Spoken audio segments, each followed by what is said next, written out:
Industry analysis करने के लिए आपको बहुत शॉर्ट में रिवीजन करा रहा हूँ, कोई क्वेरी होगी तो बता देना। अंडरस्टैंडिंग द इंडस्ट्री ओवरव्यू, आपको इंडस्ट्री के बारे में समझना पड़ेगा। सर इंडस्ट्री कैसे काम करती है, उसकी बाउंड्रीज क्या है, इंडस्ट्री में काम कैसे होता है, उधार में होता है कि कैश में होता है, रिटेलर से कैसे होता है, होलसेलर से कैसे होता है, आपका क्वांटिटी कैसे निकलती है, कमीशन देना होता है कि नहीं देना होता, प्रोडक्ट एंड सर्विसेज कैसे दी जाती हैं, आप वहां पर ऑफरिंग्स कैसे करते हैं, और मार्केट सेक्टर क्या है, मतलब एजेंट के थ्रू है कि डायरेक्ट है, होलसेलर के थ्रू है कि डायरेक्ट रिटेल करना पड़ता है, मार्केट साइज क्या है, ग्रोथ रेट क्या है, evaluate the current market size and expected growth, उस कंपनी के बारे में रिसर्च करो, उसके प्रोडक्ट की डिमांड चेक करो, और ये चेक करो कि क्या हम रेट कम करने से क्या इसकी डिमांड बढ़ सकती है, क्या इसकी अच्छी क्वालिटी लाएंगे तो क्या बिक पाएगी। जैसे मान लीजिए पहले पेंट कंपनियां क्या बनाती थी, सिर्फ चुन्ना बनाती थी, चुन्ना बनाती थी, लोग ज्यादा पैसा पेंट पर खर्च करना नहीं चाहते, क्योंकि ज्यादातर लोग गोबर ही लेप देते थे दीवारों पे। तो पहले गोबर का ही पेंट हुआ करता था, तो पेंट कंपनियां तो हुआ ही नहीं करती थी, पहले सारी दीवारों पे गोबर लेप दिया जाता था और फर्श पे भी। फिर धीरे धीरे धीरे धीरे लोगों को समझ में तो उन्होंने चुन्ना करना शुरू करा, क्योंकि गोबर का कलर तो एक ही होता है। तो फिर आया चुन्ना। अब चुन्ने को क्या किया गया, चुन्ने को डायरेक्टली दीवारों पे कर दिया गया। तो चुन्ना करने से क्या हुआ कि भैया गोबर भी एक ही महीने चलता था, 2 महीने चलता था, चूना भी एक या 2 महीने ही चलता था। लेकिन चूना जो है अलग अलग कलर में होने की वजह से थोड़ा ज्यादा अच्छा लगता था, तो लोगों ने चुन्ना करना शुरू कर दिया। पहले पेंट कंपनियां सिर्फ चुन्ना कंपनियां हुआ करती थी। फिर चुन्ना कंपनियों ने क्या करा, चुन्ना 2 ही महीने चलता था, वो लिया है समोसम।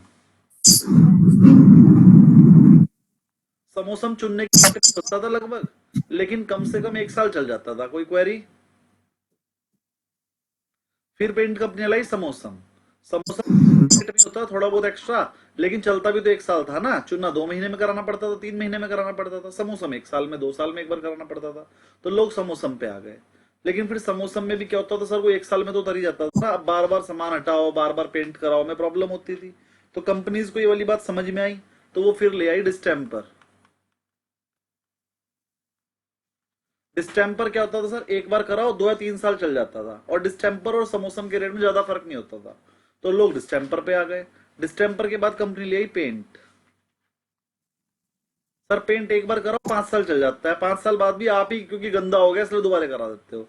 तो पेंट का रेट थोड़ा सा डिस्टेम्पर से महंगा था, लेकिन चलता भी तो 5 साल था, तो लोगों ने इसे कराना शुरू कर दिया। लेकिन सर जहां जहां पर हम पेंट, डिस्टेम्पर, समोसम चुनना करते थे, अगर वहां पर सिलब भी होती थी तो प्रॉब्लम होती थी, तो कंपनी उसके लिए ले आई प्लास्टिक पेंट। तो जिसके इससे भी ज्यादा सिलब भी हो तो प्लास्टिक पेंट भी नहीं टिक पाता, तो फिर आए पीवीसी पैनल।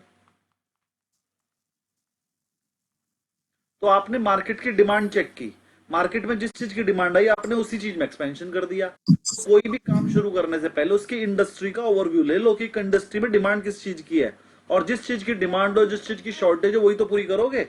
अब मान लो इंडस्ट्री में चुनने की डिमांड ही नहीं, आप चुन्ना बनाने बैठ जाओ, बिकेगा थोड़ी। कॉम्पिटेटिव लैंडस्केप, आपको ये तो पता चल गया सर कंपनी की डिमांड है, लेकिन उसमें 5 चीजें चेक कर लेना। पहला, सर न्यू एंट्रेंट आ सकते हैं कि नहीं आ सकते, मतलब दूसरे बंदे को यही बिजनेस शुरू करना इजी है। अगर इजी है तो कंपटीशन ज्यादा हो जाएगा, इसमें काम करने का कोई फायदा नहीं। अगर बैरियर है, उसके अंदर एंट्री टू बैरियर है, कैपिटल रिक्वायरमेंट ज्यादा है, तो फिर आप उस बिजनेस में जा सकते हो, क्योंकि दूसरा बंदा आ ही नहीं पाएगा। बार्गेनिंग पावर ऑफ सप्लायर कैसी है, मतलब सप्लायर की अवेलेबिलिटी, जो रॉ मटेरियल आपको रिक्वायरमेंट है वो कितना है मार्केट में, अगर वो अच्छे से अवेलेबल है तो ही काम करना, अगर रॉ मटेरियल नहीं मिलेगा तो काम कहां से करोगे। Bargaining power of buyer, bargaining power of buyer का मतलब सर कंपटीशन कितना है। अगर मार्केट में कंपटीशन कम है तो बायर की बार्गेनिंग पावर कम हो जाएगी, आपकी ज्यादा। तो कंपटीशन कम होना चाहिए, ठीक है। थ्रेट्स ऑफ सब्स्टिट्यूट, सर जो प्रोडक्ट आप बेच रहे हो उस प्रोडक्ट की जगह कोई दूसरा प्रोडक्ट ना यूज होने लगे। पहले सबके घर में केबल कनेक्शन हुआ करता था वायर वाला, लेकिन जब से जियो आया है ना, बेचारा केबल कनेक्शन वाली तो कंपनी ही बंद हो गई। इंडस्ट्री राइवलरी, सर कंपटीशन हो तो कोई बात नहीं, ऐसा कंपटीशन नहीं होना चाहिए कि मैं रेट टू रेट ही बेचूंगा। वो वाला कंपटीशन जिस भी इंडस्ट्री में आया वो खत्म ही हो गई। चाहे उसमें आप टेलीकॉम इंडस्ट्री ले लो, आप पेपर इंडस्ट्री ले लो, और भी बहुत सारी इंडस्ट्री जो बिल्कुल खत्म ही हो गई राइवलरी की वजह से, कि भैया एक आया और उसने रेट ऐसा कर दिया किसी को जीने ही नहीं दिया और खुद भी नहीं कमाया, तो उससे कंपनी चल नहीं पाती। तो ये 5 चीजें जो आपने देखी थी, ये 5 चीजें होती है पोर्टर्स 5 फोर्स मॉडल। ये 5 आइटम देखनी होती है उसमें, 1 2 3 4 5, और डिटेल में आगे लिखा हुआ था, आपने पढ़ लिया होगा, मैं भी पढ़ा दूंगा जल्दी जल्दी। पेस्टल एनालिसिस में आपको 5 चीजें देखनी पड़ती है। पी का मतलब पॉलिटिकल, सर वहां की गवर्नमेंट कैसी है, इकोनॉमिक, इन्फ्लेशन, इंटरेस्ट रेट कैसे है, सोशल, डेमोग्राफिक, ज्योग्राफी कैसी है, वहां पर बूढ़े ज्यादा हैं कि बच्चे ज्यादा हैं कि यंग ज्यादा है, उसी हिसाब से आइटम बेचना है। टेक्नोलॉजिकल सा, टेक्नोलॉजी कैसी है, एनवायरमेंटल सस्टेनेबिलिटी कैसी है, जिस चीज में आप काम कर रहे हो वहां चलता भी है कि नहीं। अगर आप अमेरिका में जाके कोई ऐसी चीज बेचोगे जैसे एसी, तो बिकेगा नहीं। अमेरिका तो 9 महीने ठंडा ही रहता है। लेकिन अगर आप इंडिया में आके आप हीटर ही बेचने लगो तो बिकेगा नहीं, क्योंकि इंडिया में सर्दी सिर्फ 2 महीने के लिए आती है। तो आपको एनवायरमेंट भी चेक करना पड़ेगा और एनवायरमेंट के हिसाब से अपनी आइटम को बनाना और करना पड़ेगा। लीगल कंप्लायंस भी देख लेना, जिससे कि आप काम कर पाओ। स्वॉट एनालिसिस था, strength, weakness, opportunity and threat. इस पे क्वेश्चन आ सकता है कि स्ट्रेंथ क्या होती है, वीकनेस क्या होती है, अपॉर्चुनिटी, थ्रेट। और मैंने आपको इसमें टेलीकॉम इंडस्ट्री और एक दूसरी इंडस्ट्री के 2 एग्जांपल नीचे दिए हुए हैं, वो अच्छे से पढ़ लेना। वो 2 से आपको स्वॉट एनालिसिस और पोर्टल्स के 5 एनालिसिस समझ में आ जाएंगे। मैंने उसमें करके दिखाया है ये। Industry life cycle stage, industry की लाइफ साइकिल स्टेज देख लेना। देखो, इंडस्ट्री की लाइफ साइकिल 3 तरह की होती है। पहला, इंट्रोडक्शन स्टेज। इंट्रोडक्शन स्टेज में उसकी ग्रोथ ज्यादा नहीं होती और मार्जिन भी ज्यादा नहीं होता। फिर वो आती है ग्रोथ स्टेज में, ये इंट्रोडक्शन स्टेज हो गई, ग्रोथ स्टेज हो गई। फिर वो आती है ग्रोथ स्टेज में, यहाँ पर उसकी ग्रोथ बढ़ जाती है और मार्जिन भी बढ़ जाते हैं। फिर वो आते हैं ये वाली स्टेज में, यहां से लेके और ये वाली स्टेज में से बोलते हैं मैच्योरिटी स्टेज। मैच्योरिटी स्टेज में ग्रोथ तो बिल्कुल खत्म के बराबर हो जाती है, बहुत कम। और अब वो बिल्कुल अपने ऑप्टिमल लेवल पे होती है कि सर मैं बहुत बड़े लेवल पे काम कर रही हूँ इंडस्ट्री, और सबकी हमारी डिमांड पूरी हो चुकी है, अब और डिमांड नहीं आएगी। चाहे आप रेट कितना भी कम कर दो, और डिमांड तो आएगी ही नहीं। और डिमांड तो अब आ ही नहीं सकती। अच्छा मुझे ये बताओ, अगर आप किसी शमशान घाट के पास आपकी दुकान है, शमशान घाट के पास आपकी दुकान है और आप वहां पर लकड़ियां बेचते हो, और लकड़ियों का रेट आपने कर रखा है 50 रुपया किलो। अगर आप 30 रुपए किलो कर दोगे तो क्या वो ज्यादा लकड़ियां लेंगे? नहीं बोलिए। नहीं सर, वो सब ज्यादा नहीं लेंगे, उतनी लेंगे। आप चाहे 30 रुपए बेचो चाहे 50 रुपए, वो उतनी ही लेंगे। तो कोई बेवकूफी अपने रेट कम करेगा ना। अगर वहां पर सबका रेट 50 है तो आप भी 50 ही रखोगे। अपना रेट 30 करके आपको कोई फायदा नहीं होगा, उल्टा आप अपना मार्जिन कम कर लोगे। 50 की 30 में बिक जाएगी, बिकेगी उतनी। इतना तो हो सकता है कि औरों के ग्राहक आपसे लेने लगे। लेकिन क्या आप मुझे बताओ, जब आप किसी बंदे के लिए लकड़ियां ले रहे हो मुर्दे के लिए, तो आप क्या वहां चारों दुकानों पर जाके पता करते हो रेट? आप जो भी सामने आए उससे ले ही लेते हो, और सबके रेट लगभग सेम रहते हैं। तो वहां पर क्या देखा जाता है, वहां पर देखा जाता है कि हम लोग सब एक जैसा रेट रखेंगे, मैच्योरिटी लेवल पे है। जितने बंदे यहाँ आएंगे लकड़ी खरीदेंगे ही, सबका रेट सेम रखना होता है, आपस में कंपटीशन नहीं करना होता है। और जिसके पास जो आ गया वो उसका है, और कोई वहां पर कोई झगड़ा भी नहीं करता, मेरे पास आ जाओ मेरे पास आ जाओ। जो जहां आ गया वहीं से ले लेता है। और हर शमशान घाट के पास 3-4 ही लकड़ी की दुकानें होती है, और वो कोई झगड़ा नहीं करते आपस में, क्योंकि वो मैच्योरिटी लेवल पे आ गए। जितना मर्जी रेट कम कर लो, सेल उतनी होनी है। वो मैच्योरिटी लेवल पे है, उसमें एक्सपेंशन कॉन्ट्रैक्शन हो ही नहीं सकता। वो मैच्योरिटी स्टेज है। अब अगर मान लीजिए, अगर रिलायंस वाले अपना 800 रुपए का रिचार्ज 400 रुपए का कर दें, तो क्या आप ज्यादा डाटा चलाओगे? डाटा तो अनलिमिटेड आ रहा है। आप मुझे बताइए, रिलायंस वाले अगर अपना 800 रुपए का रिचार्ज वापस 400 पे कर दें, तो क्या आप क्या करोगे? क्या फायदा होगा उन्हें? Sir it track some new customer. दूसरे टेलीकॉम के कस्टमर उसमें जुड़ जाएंगे सर। नहीं जुड़ेंगे, मैं बताता हूँ। रिलायंस के पास जितने कस्टमर आने थे आ गए। अब जो एयरटेल वाला है ना, वो एयरटेल ही रहेगा। मेरे पास एयरटेल का सिम है। रिलायंस शेफ जब रिलायंस ने फ्री किया था, मैंने तब भी रिलायंस का सिम नहीं लिया था। मतलब मैंने रिलायंस जियो का फ्री वाला सिम आज तक नहीं लिया, और अभी भी नहीं है मेरे पास जियो का सिम। मेरे घर में जियो का नेट है, टीवी में जियो का देखने लगा हूं, लेकिन मैंने सिम आज तक कभी जियो का लिया ही नहीं। जब फ्री चला था तब भी नहीं लिया था, क्योंकि मैं एयरटेल से फिक्स हुआ मुझे एयरटेल ही पसंद है। तो मैं बस एयरटेल ही चलाऊंगा। मतलब अगर आप रिलायंस, अब समझो जरा, मान लीजिए रिलायंस की सेल है 1000 करोड़। आप कह रहे हो सर रिलायंस अभी लेता है 1000 महीने के, मान लो। तो 1000 करोड़ का मतलब उसके कंज्यूमर है 1 करोड़, तभी तो 1000 करोड़ हुई। अब उसने 1000 की जगह लेने शुरू कर दिए 500 रुपए। कितने हो जाएंगे कंज्यूमर? चलो मैं आपकी बात मान लेता हूँ, 1 करोड़ की जगह 120 करोड़ हो गए। 1 करोड़ की जगह 1.20 करोड़ हो गए, मतलब 1 करोड़ 20 लाख हो गए। तो अब रिवेन्यू कितना आएगा 500 का आपसे? 600 करोड़। तो पहले रिवेन्यू 1000 करोड़ था, हो जाएगा 600 करोड़। तो उसे फायदा है कम करने में। मैं लिख कर दे सकता हूं, अगर रिलायंस अपने रेट कम कर देगा तो उसे नुकसान ही होगा, इसीलिए वो कम नहीं कर रहा रेट। अगर उसको फायदा हो रहा होता तो वो बेवकूफ नहीं है, वो कर देता। वो पीर ग्रुप भी होता है सर, वो दूसरे वाले पे भी कंपटीशन हो जाता, फिर और ज्यादा कंपटीशन में। कितना कंपटीशन कितना भी हो, अगर वो रेट कम करेगा तो कोई एयरटेल कंपनी बेकार थोड़ी हो जाएगी। एयरटेल कंपनी के सारे बंदे थोड़ी आ जाएंगे, 5-10% और आ जाएंगे। भाई उसका 1,000 करोड़, उस पे एक करोड़ सब्सक्राइबर है, 1,20,00,000 हो जाएंगे, कोई 2 करोड़ थोड़ी हो जाएंगे अब, क्योंकि अब वो मैच्योरिटी स्टेज पे आ गया। जब उसके पास अभी उसके पास एक करोड़ सब्सक्राइबर है अभी उसके पास, मान लो। जब उसके पास 20 लाख थे तो वो इंट्रोडक्शन स्टेज पे था। फिर उसके पास 40 लाख सब्सक्राइबर हो गए तो ग्रोथ स्टेज पे था। जब उसके पास 80 लाख से 1 करोड़ सब्सक्राइबर हो गए तो अब वो मैच्योरिटी लेवल पे आ गया। अब वो जितना मर्जी रेट कम कर लो, उसके सब्सक्राइबर बढ़ेंगे नहीं। तो अब ऐसे टाइम पर आने के बाद आप उसमें एक्सपेंशन नहीं कर पाते। ना रेट कम करना चाहिए उस टाइम पर, ना एक्सपेंशन करना चाहिए। टेलीकॉम इंडस्ट्री उस लेवल पे आ चुकी है। जितनी छोटी मोटी कंपनी थी, डोकोमो, आइडिया, सब निपट चुकी हैं। वोडाफोन, सब बेकार, सब निपट चुकी हैं। अब 3 कंपनियां मार्केट में हैं, आइडिया, भारतीय एयरटेल और रिलायंस। भारतीय एयरटेल और रिलायंस के पास 40% शेयर है। बचा हुआ 20% शेयर बीएसएनएल और आइडिया के पास है। और गवर्नमेंट बंद नहीं होने देना चाह रही, इसलिए बंद नहीं होनी थी, अब तक बंद हो जाती। तो आपको ये पेपर में आ सकता है, मैच्योरिटी लेवल पे आप और रेट कम नहीं करेंगे, ना कंपटीशन का पार्ट बनेंगे, और वहां से आपको ग्रोथ नहीं मिलेगी। जो मर्जी कर लो, जितना मर्जी रेट कम कर लो, पेपर में ये आएगा। तो मैच्योरिटी लेवल पे आपने काम नहीं करना होता। अगर कोई इंडस्ट्री मैच्योरिटी लेवल पे आ चुकी है तो आपने उसमें और इन्वेस्टमेंट नहीं करनी है, बल्कि उसमें से क्विट करके बाहर निकलना है, क्योंकि मैच्योरिटी लेवल के बाद ज्यादातर डिक्लाइनिंग फेज आता है। अब जब तक वो मैच्योरिटी लेवल पे स्टे कर पाएंगे, लेकिन अल्टीमेटली डिक्लाइन ही होगी टेलीकॉम इंडस्ट्री यहां से। अब टेलीकॉम इंडस्ट्री यहां से डिक्लाइन ही होगी। इसीलिए अब वो टीवी पे जा रहे हैं कि भाई टेलीकॉम में कुछ नहीं बचा, चलो टीवी का बेच लो, डाटा बेच लो टीवी पे, या चैनल बेच लो, या फिर अपनी पिक्चरें बना बना के दिखा दो। अब इसलिए रिलायंस वगैरह सब उस पे जा रहे हैं, एयरटेल भी उसी पे जा रहा है, सब अपने अपने चैनल बना रहे हैं और उस पे चीज पे जा रहे हैं। टेलीकॉम में प्रॉफिट नहीं बचा अब। इसीलिए मैं कहता हूं किसी भी कंपनी में इन्वेस्टमेंट करो टेलीकॉम में, ना एयरटेल में करो, ना आइडिया में, और ना ही जियो में। ये तीनों ही कंपनियां बेकार है, आपको इन फ्यूचर प्रॉफिट बनाकर नहीं देंगी, क्योंकि ये कौन से लेवल पे आ गई है? मैच्योरिटी लेवल पे। मैच्योरिटी लेवल के बाद तो डिक्लाइनिंग स्टेज आएगी अब। तो इंडस्ट्री लाइफ साइकिल भी चेक करनी है आपको, उसकी 4 स्टेज होती है, याद कर लेना। इंट्रोडक्शन, ग्रोथ, मैच्योरिटी और डिक्लाइन। इससे रिलेटेड क्वेश्चन आएंगे, आपको आंसर देना पड़ेगा। आगे आ जाते हैं, फाइनेंशियल एनालिसिस चेक कर लेना सर उनका। रेवेन्यू ग्रोथ क्या है, EBITDA क्या है, कॉस्ट स्ट्रक्चर चेक कर लेना, फिक्स और वेरिएबल कितनी कितनी, और रिटर्न इन्वेस्टमेंट कितनी है। रेगुलेटरी एनवायरनमेंट चेक करना, की प्लेयर कौन है, मार्केट शेयर किसका कितना है, और अगर आप इस मार्केट में उतरोगे तो क्या आप उनके मार्केट शेयर को ले पाओगे। आपकी अपॉर्चुनिटी क्या है, आपकी स्ट्रेंथ क्या है उस कंपनी के, जिससे कि आप ग्राहक को समझा पाओगे, उन्हें छोड़कर मेरे पास आ जाओ। वो चेक करने के बाद ही बिजनेस में घुसना है। फ्यूचर आउटलुक क्या है उस कंपनी का, इंडस्ट्री का, वो देख लेना। रिस्क असेसमेंट कर लेना। रिस्क असेसमेंट के लिए मैं 11th चैप्टर पढ़ाऊंगा आपको, बहुत बढ़िया है। 11th चैप्टर में रिस्क असेसमेंट आपको डिटेल में सिखाएंगे। यहां पर भी ऊपर ऊपर से बताया है कि भैया मार्केट रिस्क देख लेना, मार्केट में वॉलिटिलिटी कितनी है, डिमांड वगैरह कितनी है। ऑपरेशनल रिस्क देख लेना कि आपको सप्लाई चेन वगैरह, रॉ मटेरियल वगैरह मिल जाता है कि नहीं, ऑपरेशनल तो रुक जाओगे आप। ये और माइकर्स पोर्टल 5 फोर्स मॉडल आपको मैंने अभी समझा ही दिया था। वही 5 चीजें थी उसके अंदर, पोर्टल्स बोलते हैं उसे। केस स्टडी कल मैंने समझा दी थी। इसके बाद आपका ये आ गया था,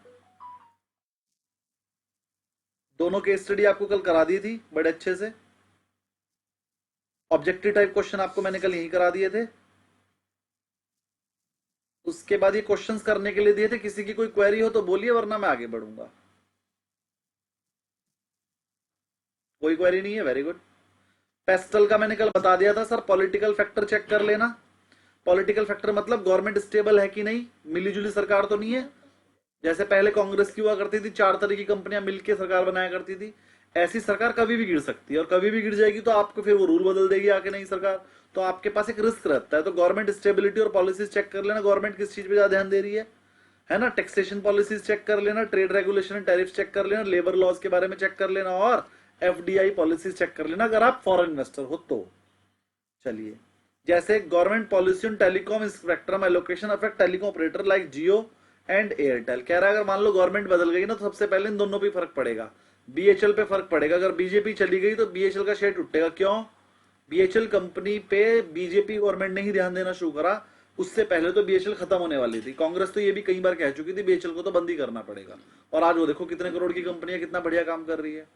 इकोनॉमिक फैक्टर भी देख लेना, इन्फ्लेशन कैसी है, इंटरेस्ट रेट कैसा है, एक्सचेंज रेट कैसे है इंडिया के, GDP ग्रोथ रेट क्या है, एम्प्लॉयमेंट क्या है, कंज्यूमर की परचेजिंग पावर है या नहीं। अगर वहां पर GDP ग्रोथ ही नहीं है, कंज्यूमर का पैसा ही नहीं है, तो आपका कमाल कैसे खरीद देगा। और मान लो आप माल भी वही बेचते हो जो गांव वगैरह में बिकेगा, कैसे बेचेंगे। तो ये भी आपको चेक करना पड़ता है। सोशल फैक्टर देख लेना। सोशल मतलब पॉपुलेशन, डेमोग्राफिक एनवायरनमेंट कैसा है। अगर वहां पर बूढ़े ज्यादा हैं तो बूढ़ों का माल ज्यादा बिकेगा। अगर वहां बच्चे ज्यादा हैं तो पढ़ाई से रिलेटेड चीजें ज्यादा चलेंगी, और अगर वहां पर यंग जनरेशन ज्यादा है तो डिस्को क्लब्स वगैरह ज्यादा चलेंगे। सबसे ज्यादा डिस्को क्लब आपको कहाँ मिलेंगे? दिल्ली में, मुंबई में, मतलब मेट्रो सिटीज में। अच्छा मुझे बताओ, जो बंदे यहाँ पर इलाहाबाद से हैं, प्रयागराज से, उनके यहाँ पर कोई डिस्को है क्या? नहीं सर, नहीं है। नहीं है। सहारनपुर में जहां पर मैं हूं वहां पर भी नहीं है। मतलब मेट्रो सिटीज के अलावा जितने भी लोग हैं उनके आसपास दूर दूर तक डिस्को नहीं है। चलो, क्यों नहीं है सर?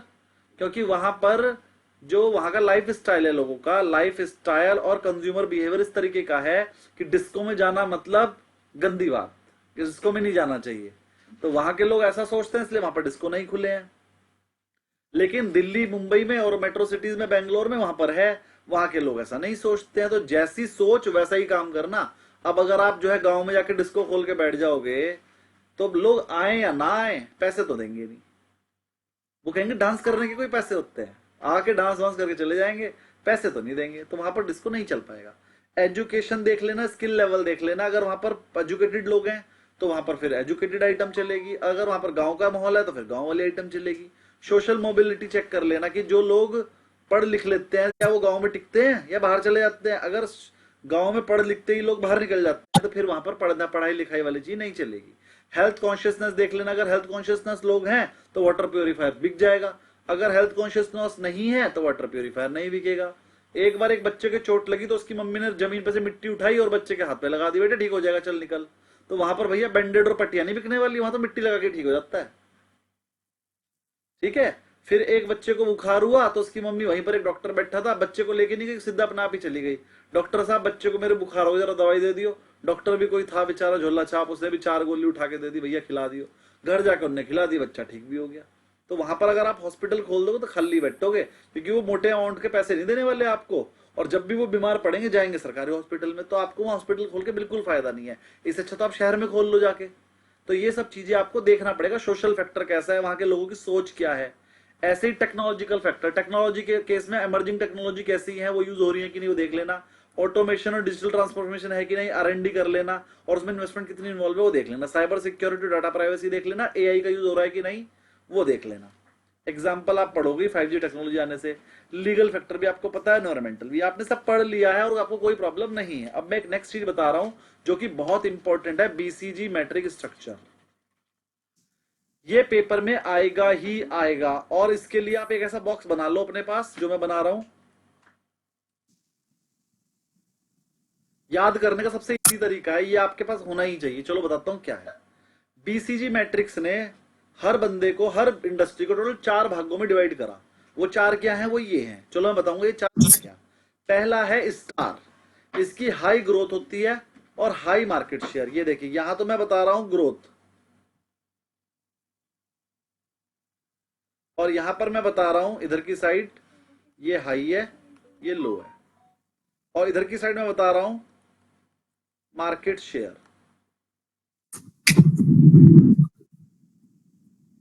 ये हाई है, ये लो है। तो स्टार का मतलब हो गया ये स्टार है, क्योंकि इसकी ग्रोथ भी हाई है। देखो ये हाई है ना, हाई, और इसकी मार्केट शेयर भी हाई है। मतलब ये ऐसी कंपनियां होती हैं जो ग्रोथ भी ज्यादा कर रही हैं। मतलब पिछले साल 100 करोड़ की सेल थी तो इस बार 120 की है, उससे अगले साल 140 की है, फिर 160 की है। मतलब ग्रोथ सेल में एकदम से ग्रोथ कर रही है और रेवेन्यू में भी, और मार्केट भी बढ़ा रही है अपना। सिर्फ सेल ही नहीं बढ़ा रही, मार्केट शेयर भी बढ़ा रही है। मतलब दूसरों के कस्टमर भी तोड़ तोड़ के अपने पास ला रही है। मतलब बहुत तेजी से ग्रोथ वाली कंपनी है। इनका शेयर सबसे पहले डबल होगा, 2-3 साल छोड़ो, 1 साल में भी डबल हो सकता है, क्योंकि इसका मार्केट शेयर भी तेजी से बढ़ रहा है और ग्रोथ भी तेजी से बढ़ रही है। मतलब इसके मार्जिन भी बढ़ रहे हैं, मार्जिन के साथ साथ इसके ग्राहक भी बढ़ रहे हैं। तो ऐसी कंपनियों में इन्वेस्ट करना सबसे अच्छा होता है, लेकिन तब तक जब तक ये अपने मैच्योरिटी लेवल पर ना आ जाए। जैसे ही अपने मैच्योरिटी लेवल पे इनमें से निकल जाओ, क्योंकि अभी डिक्लाइनिंग स्टेज में आ जाएंगी, या फिर जिस लेवल पे है उसी लेवल पे रहेंगी, मैच्योरिटी लेवल पे ही रहेंगे, इनमें ग्रोथ खत्म हो जाएगी। तो जब तक ये ग्रोथ कर रही है तब तक इनमें पैसा लगाओ। जैसे इनकी ग्रोथ मैच्योरिटी लेवल पे आ जाए, ग्रोथ होनी बंद हो जाए, इनमें से पैसा निकाल दो। तो ये वाली कौन सी कंपनी होती है, बोलते हैं स्टार्स। इसमें हाई ग्रोथ होता है और हाई मार्केट शेयर होता है। मैं इसके बारे में एग्जांपल वगैरह सब दूंगा, तो आपको अच्छे से समझ में आ जाएगा स्टार्स कंपनी कैसी होती है, कौन सी होती है। जरा ध्यान समझिए। Characteristic, market leaders with strong competitive advantage. ज्यादातर ये कंपनियां मार्केट लीडर होती हैं। पेपर में यही आएगा कि मार्केट लीडर कौन सी कंपनी होती है, बीसीजी मैट्रिक्स से तो आप आंसर दोगे स्टार। वो ज्यादातर उनका हाई ग्रोथ होता है और हाई मार्केट शेयर होता है, तो उसे हम बोलते हैं स्टार। स्टार कंपनियां जो होती है उनका हाई ग्रोथ और हाई मार्केट शेयर होता है। हाई रेवेन्यू ग्रोथ होता है इनका, require significant investment to maintain position. और इनको सबसे बड़ी दिक्कत ये होती है क्योंकि ग्रोथ कर रही होती है तो ज्यादा सेल करने के लिए ज्यादा इन्वेस्टमेंट चाहिए होती है, और मार्केट शेयर भी गेन कर रही है तो उन्हें संभालने के लिए भी इनको इन्वेस्टमेंट करनी पड़ती है। तो हाई इन्वेस्टमेंट रिक्वायर्ड रहती है स्टार कंपनियों को। Potential to become cash cows. Cash cow क्या होती है अभी आगे बताऊंगा। कह रही है जो स्टार कंपनियां है ना, ये इन फ्यूचर कैश काउ भी बन जाती है। अभी कैश काउ क्या होता है वो इससे अगला ही है। ये टोटल 4 है ना, 4 में से मैं बताऊंगा आपको कैश काउ क्या होता है, तो वो भी अगला आएगा, इससे वो बताऊंगा सेकंड। लेकिन चलो, तो यानी कि बीसीजी मैट्रिक्स के जो स्टार कंपनियां होती है वही आगे कैश काउ भी बन सकती हैं। स्ट्रेटेजी क्या होती है, इन्वेस्ट करती है ज्यादा to maintain and grow market share. कह रहा है इन्वेस्टमेंट ज्यादा करती हैं और अपना मार्केट शेयर कम नहीं होने देती और अपनी ग्रोथ भी कम नहीं होने देती। मतलब सेल बढ़ाने पर इनका फोकस रहता है और मार्केट शेयर गेन करने पे इनका फोकस रहता है, और उसके लिए पैसे इन्वेस्ट करती रहती है प्रॉफिट में से ही। Focus on innovation. ज्यादातर ये क्या करते हैं, इनोवेशन करते हैं, जो दूसरी कंपनियां नहीं दे पा रही उससे अच्छा देती है। इनोवेशन का मतलब न्यू चीज इन्वेंट करना। जैसे जियो जब आई तो उसने आपको 5G दिया, और कंपनियों के पास फाइबर ऑप्टिक केबल था ही नहीं, इसने दे दिया, तो इसीलिए एकदम से ग्रो कर गई। तो जियो एक एग्जांपल हो सकता है इस टाइम पर high growth high market share का। लेकिन अब जियो जो है मैच्योरिटी लेवल पर लगभग आ गया है, या मतलब और 1-2 साल में आ जाएगा, तो इसलिए मैं उसमें इन्वेस्टमेंट करने को मना करता हूँ। चलिए एक्सपेंड हिंदुस्तान लीवर, HUL भी सर बहुत ज्यादा हाई ग्रोथ और हाई मार्केट शेयर वाली कंपनी थी। लगभग 5 साल पहले वो अपने मैच्योरिटी लेवल पे आ गई थी, क्योंकि मार्केट में नेस्ले, पार्ले और ब्रिटानिया और डाबर ये वाली कंपनी आ गई थी, और वो उसका मार्केट शेयर अब HUL का बढ़ नहीं रहा है पिछले 5 साल से। तो पिछले 5 साल से HUL अपने मैच्योरिटी लेवल पर आ गई है। HUL कोई नया वो भी नहीं निकाल रही है, नया प्रोडक्ट कोई उसका हिट हो जाए जो, और वो इनकी सेल छीन पाए, कुछ भी ऐसा। अरे बैटरी लगाना, बैटरी खत्म।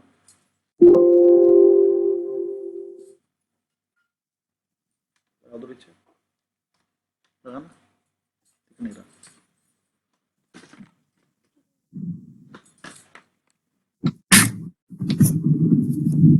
हाँ जी, तो HUL जो है मैच्योरिटी लेवल पर आ गई थी पिछले 5 साल से। आप देखो HUL का शेयर चल नहीं रहा है 4-5 साल से। चलिए आगे बढ़ते हैं sir. Example, Jio in the Indian telecom industry during its rapid growth phase.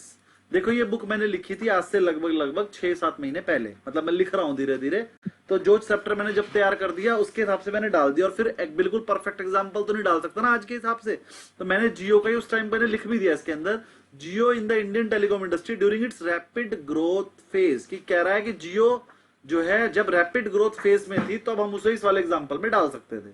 Apple के iPhone with high market penetration. Apple का जो ग्रोथ रेट है और मार्केट पेनिट्रेशन है वो ज्यादा है, स्ट्रॉन्ग ग्रोथ है।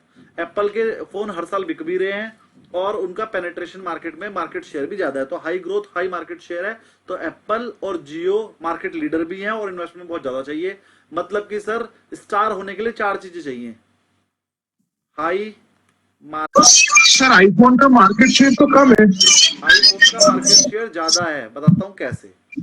अगर हम सिर्फ, पहले म्यूट कीजिए, अगर हम, चलो मैं पहले 4 चीजें बताता हूं फिर आपके क्वेश्चन जवाब देता हूं। स्टार बनने के लिए 4 चीजें चाहिए। एक तो high market share, high growth, leader, market leader ही को कहेंगे हम बस, मार्केट लीडर, और फोर्थ हाई इन्वेस्टमेंट। ये अपने पास लिख लीजिए, पेपर में आएगा। स्टार बनने के लिए आपको 4 चीजों की रिक्वायरमेंट है, 4 चीजें हो तो आप स्टार हो, वरना नहीं। अब आपका क्वेश्चन, सर आईफोन का तो मार्केट शेयर कम है। अच्छा मुझे बताओ, अगर मैं कहने लगूं सर 500 रुपए किलो बासमती चावल जो होता है ना बहुत बड़ी कंपनी का, उसका तो मार्केट शेयर कम है, लेकिन अगर उसे कंपेयर करा जाए कि सिर्फ सर 400 से ऊपर बिकने वाले चावल के बीच में देखा जाए तो फिर वो 500 वाले का मार्केट शेयर ज्यादा हो जाएगा। ऐसी अगर मैं बात करूं वाइन की, तो सर आप कहोगे सर ब्लैक डॉग जो होती है ना, ब्लैक डॉग वो 5000 रुपए की एक बोतल होती है सर, उसका तो मार्केट शेयर बहुत कम है। लेकिन अगर मैं कंपेयर करूं प्रीमियम वाइन में, बताओ अच्छा ब्लैक डॉग का कितना है, तो आप किसी भी प्रीमियम वाइन को पीने वाले से पूछ लेना, जब भी उसे पैसे ज्यादा खर्च करने का मन होता है, या उसके बच्चे का जन्मदिन हो, शादी हो घर में, या उसे कभी कोई पार्टी देनी हो ना, तो सारे के सारे उसके जो जितने भी रिश्तेदार होते हैं वो ये कहते हैं ब्लैक डॉग पिलाएगा तो पियेंगे वरना नहीं पियेंगे, और वो उस दिन पिलाता है उसे फिर। तो ब्लैक डॉग का मार्केट शेयर, जब भी आप पैसे खर्च करने की बात करोगे तो ब्लैक डॉग ही पी जाएगी। और एक मैं तो नहीं पीता, मुझे ज्यादा पता नहीं है, लेकिन एक का नाम मैं और बताता हूँ आपको जो मेरे सुनने में आया था, हमारे सर ने बताए थे सारे के सारे एग्जाम्पल। एक आती है पता नहीं क्या बोलते हैं। ब्लैक लेवल, हाँ जी, ऐसे तो बहुत प्रीमियम है, ब्लैक लेवल है फिर, ब्लैक और लेवल है, ब्लैक डॉग है, और भी बहुत सारे हैं। नहीं, एक और आती है, मैं आपको बताता हूँ, आप जानते होंगे जो पीते हैं, मुझे तो नहीं जानता।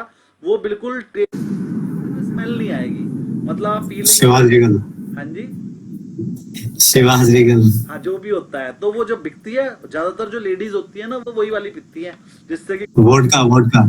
वोडका होती है। नहीं, एक और होती है मुझे, हाँ मैजिक मूवमेंट। मैं वोडका ही होती है सर वो। अच्छा, वो वोडका ही होती है, हाँ। तो मैजिक मूवमेंट मैंने एक बार टेस्ट किया, तो इसलिए मुझे पता है कि उसमें जो है ना स्मेल नहीं आती है और टेस्ट भी ठीक है उसका, मतलब कोल्ड ड्रिंक जैसा लगता है। तो बाकी मुझे पसंद नहीं है, मैं नहीं पीता हूँ। तो मैजिक मूवमेंट बिकती है लेडीज, ज्यादातर लेडीज मैजिक मूवमेंट पीती हैं, क्योंकि वो इतनी ज्यादा हार्ड नहीं है और मतलब उसमें टेस्ट भी ठीक है, और जो है वो स्मेल भी नहीं करती है। तो लेडीज पीते हैं, जिससे कोई ना बेवड़ी ना बोल दे, है ना, पीना है लेकिन किसी को पता नहीं चलना चाहिए। तो ज्यादातर लेडीज मैजिक मूवमेंट यूज करती हैं। ऐसे ही एप्पल के फोन को अगर हम कंपेयर करेंगे प्रीमियम फोन में, कि भैया 50,000 से ऊपर जितने फोन बिकते हैं उसमें बताओ सबसे ज्यादा क्या बिकता है? एप्पल। किसका क्वेश्चन था आप ये बताइए? सर मेरा था मार्केट शेयर में सबसे ज्यादा वीवो है, और एप्पल जो है 5वें 6वें नंबर पर है। प्रीमियम फोन्स में एप्पल नंबर 1 पे है।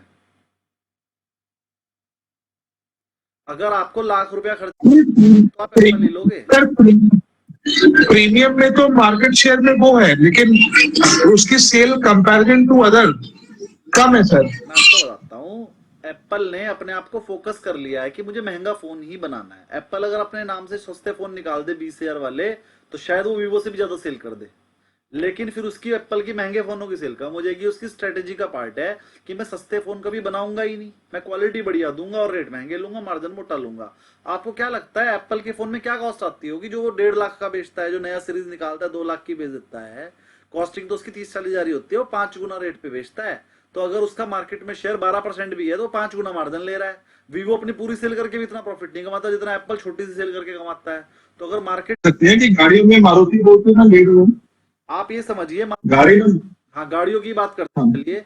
मारुति हाँ का वो प्रॉफिट तो। ज्यादा है, मारुति का प्रॉफिट ज्यादा है या फिर रोल्स? मारुति सबसे ज्यादा बिकने वाली कार है इंडिया में। 60% 50% मार्केट शेयर है मारुति का, लेकिन मारुति का प्रॉफिट देखो वो कम है। लेकिन रॉल्स रॉयस जो इंडिया में थोड़ी सी बिकती है, उसका प्रॉफिट मारुति से ज्यादा है, क्योंकि वो एक ही कार पे मोटा कमा लेती है। बीएमडब्ल्यू मारुति की जितना प्रॉफिट निकाल लेती है इंडिया से, वो एक ही कार पे मोटा कमा लेते हैं। आइशर मोटर, बाइक्स की बात करते हैं, हीरो होंडा और टीवीएस सबसे ज्यादा बिकती हैं। आप प्रॉफिट खोल लो हीरो होंडा और टीवीएस मोटर का। आइशर मोटर 10वें हिस्से की कंपनी है अगर हम टीवीएस मोटर से कंपेयर करें। हीरो मोटर से कंपेयर करें तो शायद और ज्यादा छोटी कंपनी है। लेकिन अगर प्रॉफिट परसेंटेज की बात करें तो आइशर मोटर का प्रॉफिट आधे आधे के लगभग है हीरो होंडा और टीवीएस के अगेंस्ट में। अरे जब 20वां हिस्सा है, जब आइशर मोटर 20 गुना छोटी है तो प्रॉफिट 20 गुना छोटा होना चाहिए, लेकिन प्रॉफिट हाफ आ रहा है। इसलिए आइशर मोटर के मार्जिन ज्यादा है, टीवीएस मोटर के मार्जिन बहुत कम है, और हीरो के तो बहुत ही कम है, हीरो मोटर के तो। लेकिन आइशर मोटर के मार्जिन बहुत ही ज्यादा है, 30-40% मार्जिन पे काम करती है आइशर मोटर। टीवीएस मोटर 15-20% पे काम करती है, हीरो होंडा तो 12-15% पे काम करती है। तो ऐसे मार्केट शेयर नापने से ज्यादा हमें प्रॉफिटेबिलिटी भी चेक करनी पड़ती है। उसके एक सेगमेंट है, एप्पल का सेगमेंट है प्रीमियम सेगमेंट, आइशर मोटर का सेगमेंट है प्रीमियम सेगमेंट, टीवीएस का सेगमेंट है लोअर सेगमेंट। टीवीएस की गाड़ी वो लेंगे जिनको मेंटेनेंस कम चाहिए और जिनको मेंटेनेंस के साथ साथ रेट कम चाहिए स्टार्टिंग में खरीदते समय। हीरो की गाड़ी वो लेंगे जिनको शुरू में रेट कम चाहिए और मेंटेनेंस कम चाहिए। आयशर की गाड़ी वो लेंगे जिन्हें मुच्छे में त्याव देके ऊपर को करके चलना है, पैसा खर्च करेंगे वो, और उसके अंदर मार्जिन भी नहीं आएगा, पेट्रोल भी ज्यादा खाएगी वो। तो आयशर की गाड़ी वो लेगा जिसे हत्ती पालना है, वो सेगमेंट ही अलग है। जिसने आयशर लेना है, राजदूत लेनी है, आयशर की बुलेट लेनी है, वो बुलेट ही लेगा। उसे फ्री में दे दो टीवीएस की गाड़ी, बैठेगा ही, उसकी बेइज्जती हो जाती है बैठते ही। मेरे पास टीवीएस की है। तो सबको समझ में आ गया होगा एप्पल का मार्केट शेयर ज्यादा ही है प्रीमियम सेगमेंट में। आगे बढ़ते हैं, कैश काउज क्या होती है? चलो कैश काउ बता रहा हूं, लो ग्रोथ हाई मार्केट शेयर, और यहीं पर बना रहा हूं। देखिए सर, उसकी ग्रोथ तो लो होती है, ग्रोथ तो हो गई लो, लेकिन मार्केट शेयर ज्यादा ही हो गई कैश काउज। ऐसे करने से आपको याद हो जाएगा। कैश काउ क्या होती है सर, उसका मार्केट शेयर तो हाई रहता है, जैसे जियो का मार्केट शेयर हाई था, तो जब तक जियो का मार्केट शेयर भी हाई था, ग्रोथ भी हाई थी, तब तक तो वो थी स्टार। लेकिन अब उसका मार्केट शेयर तो हाई है, लेकिन अब उसमें ग्रोथ खत्म हो गई सर। तो जैसी उसकी ग्रोथ लो हुई, अब वो क्या बन गई स्टार से कैश काउ। याद हो जाएगा कि पहले उसकी दोनों चीज हाई थी, लेकिन अब उसका सर मार्केट शेयर तो अभी भी उतना ही है, लेकिन अब वो मैच्योरिटी लेवल पे आ गया। और जैसे स्टार मैच्योरिटी लेवल पे आते हैं, उनकी ग्रोथ खत्म हो जाती है, ग्रोथ होनी बंद हो जाती है, कम हो जाती है, लो हो जाती है। तो हम बोलते हैं अब ये बन गई कैश काउ। अब इनका नाम कैश काउ क्यों है सर? अब इनकी ग्रोथ तो हो नहीं रही, जब ग्रोथ ही नहीं हो रही तो नई इन्वेस्टमेंट भी नहीं करनी पड़ रही, और लेकिन मार्केट शेयर ज्यादा होने की वजह से इनके पास पैसा आ जा रहा है पीछे से, और वो पैसा आगे इन्वेस्ट नहीं करना पड़ रहा, तो अब इनके पास कैश एक्सेस हो जाएगा। ये जो कैश एक्सेस हो जाएगा, वो इस पैसे को या तो डिविडेंड के तौर पे बांट देंगे, या फिर अब इस वाले बिजनेस में तो वो और इन्वेस्टमेंट कर नहीं सकते क्योंकि तो मैच्योरिटी लेवल पे आ गया, लेकिन इस पैसे से वो कोई नया बिजनेस स्टार्ट कर सकते हैं। जैसे अब जियो अपने चैनल बना रहा है, अपनी मूवीज प्रोड्यूस कर रहा है, नए बिजनेस में जा रहा है, क्योंकि वो जिस बिजनेस में था टेलीकॉम में, वहां तो वो मैच्योरिटी लेवल पे आ चुका है। अब वहां पर वो और पैसा इन्वेस्ट नहीं करेगा, वो 6G नहीं लाएगा, 5G चलाएगा कई साल अब, जब तक उसके पैसे पूरे नहीं होते 5G के। लेकिन उस पैसे को जो वहां से प्रॉफिट आ रहा है वो कहीं और इन्वेस्ट कर देगा। इसका मतलब जियो क्या बन गया है, कैश काउ।